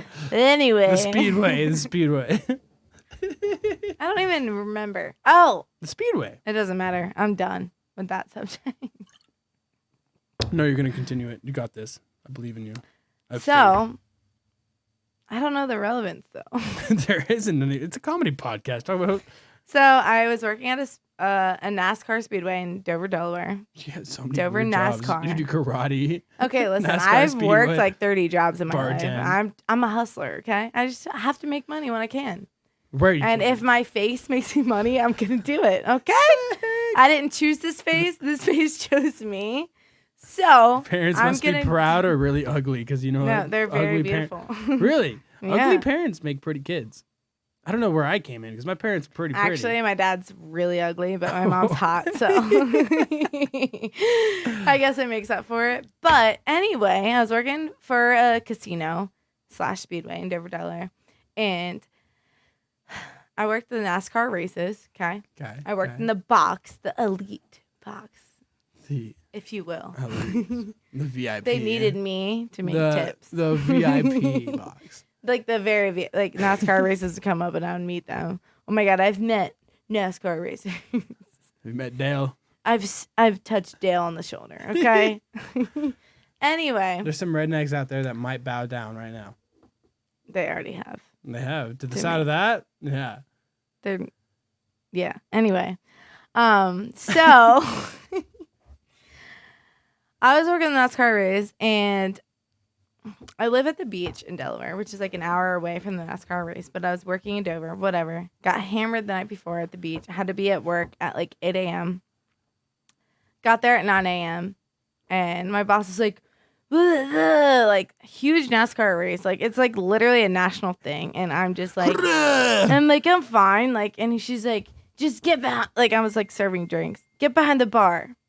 And I get behind the bar and I have this huge hickey on my neck, which I do not recommend hickeys. They suck. Fuck anyone who gives hickeys. Fuck hickeys. If you're a hickey giver, stop. Unless it's like a tiny, tiny one. And where somebody can't see it. Yeah. Yeah, there you go. Yeah. So I was there. I was hungover as fuck. If you're a neck hickey giver, fuck yourself. So I woke up literally early to get to this fucking race an hour away. I drove an hour. It was like 8 a.m. Well, it was 9 a.m., but I was supposed to get there at 8 a.m. I got there at 9 a.m. Whatever. Who cares? I was serving drinks. Who cares? Who cares? Who cares? So I was behind the bar, and my manager comes up. You have a hickey on your neck. And I'm like, no, I don't. I burned myself. I was straightening my hair. Don't you see and these she's curls? like, go home. You're fired. And at this point, I had been working this job for at least a year. Probably over a year. What? So she fired you over a hickey? Yeah. Jesus. She had enough of my shit. Okay. On the NASCAR day, where they shouldn't be short of staff, she sent me home. And I was like, guess I'm going to go back to the beach. And then I went back to the beach. And then I kept my drunkenness going. And I got even more drunk. And then I never worked at that place again. So don't give hickeys because you will get fired. You get fired or you'll get someone fired. I almost got fired on Cinco de Mayo. But that was because we went to the reef and had a whole bowl. one of the reef bowls. The Reef Bowl. Yeah, and then I went and I've took heard like about those. 13 shots of tequila, and I was bartending at China Blue that night. The bar manager came up to me. He's like, "Casey, are you drunk?" I said, No. "No." I said, Yeah. "Yes." Yes. Last time I worked at China Blue, I was hammered. With This is my confidence birthday. and love, I said, "Casey, are you drunk?" "Yes." "Okay, no more shots." And I'm like, "Okay, pull it together." "Okay.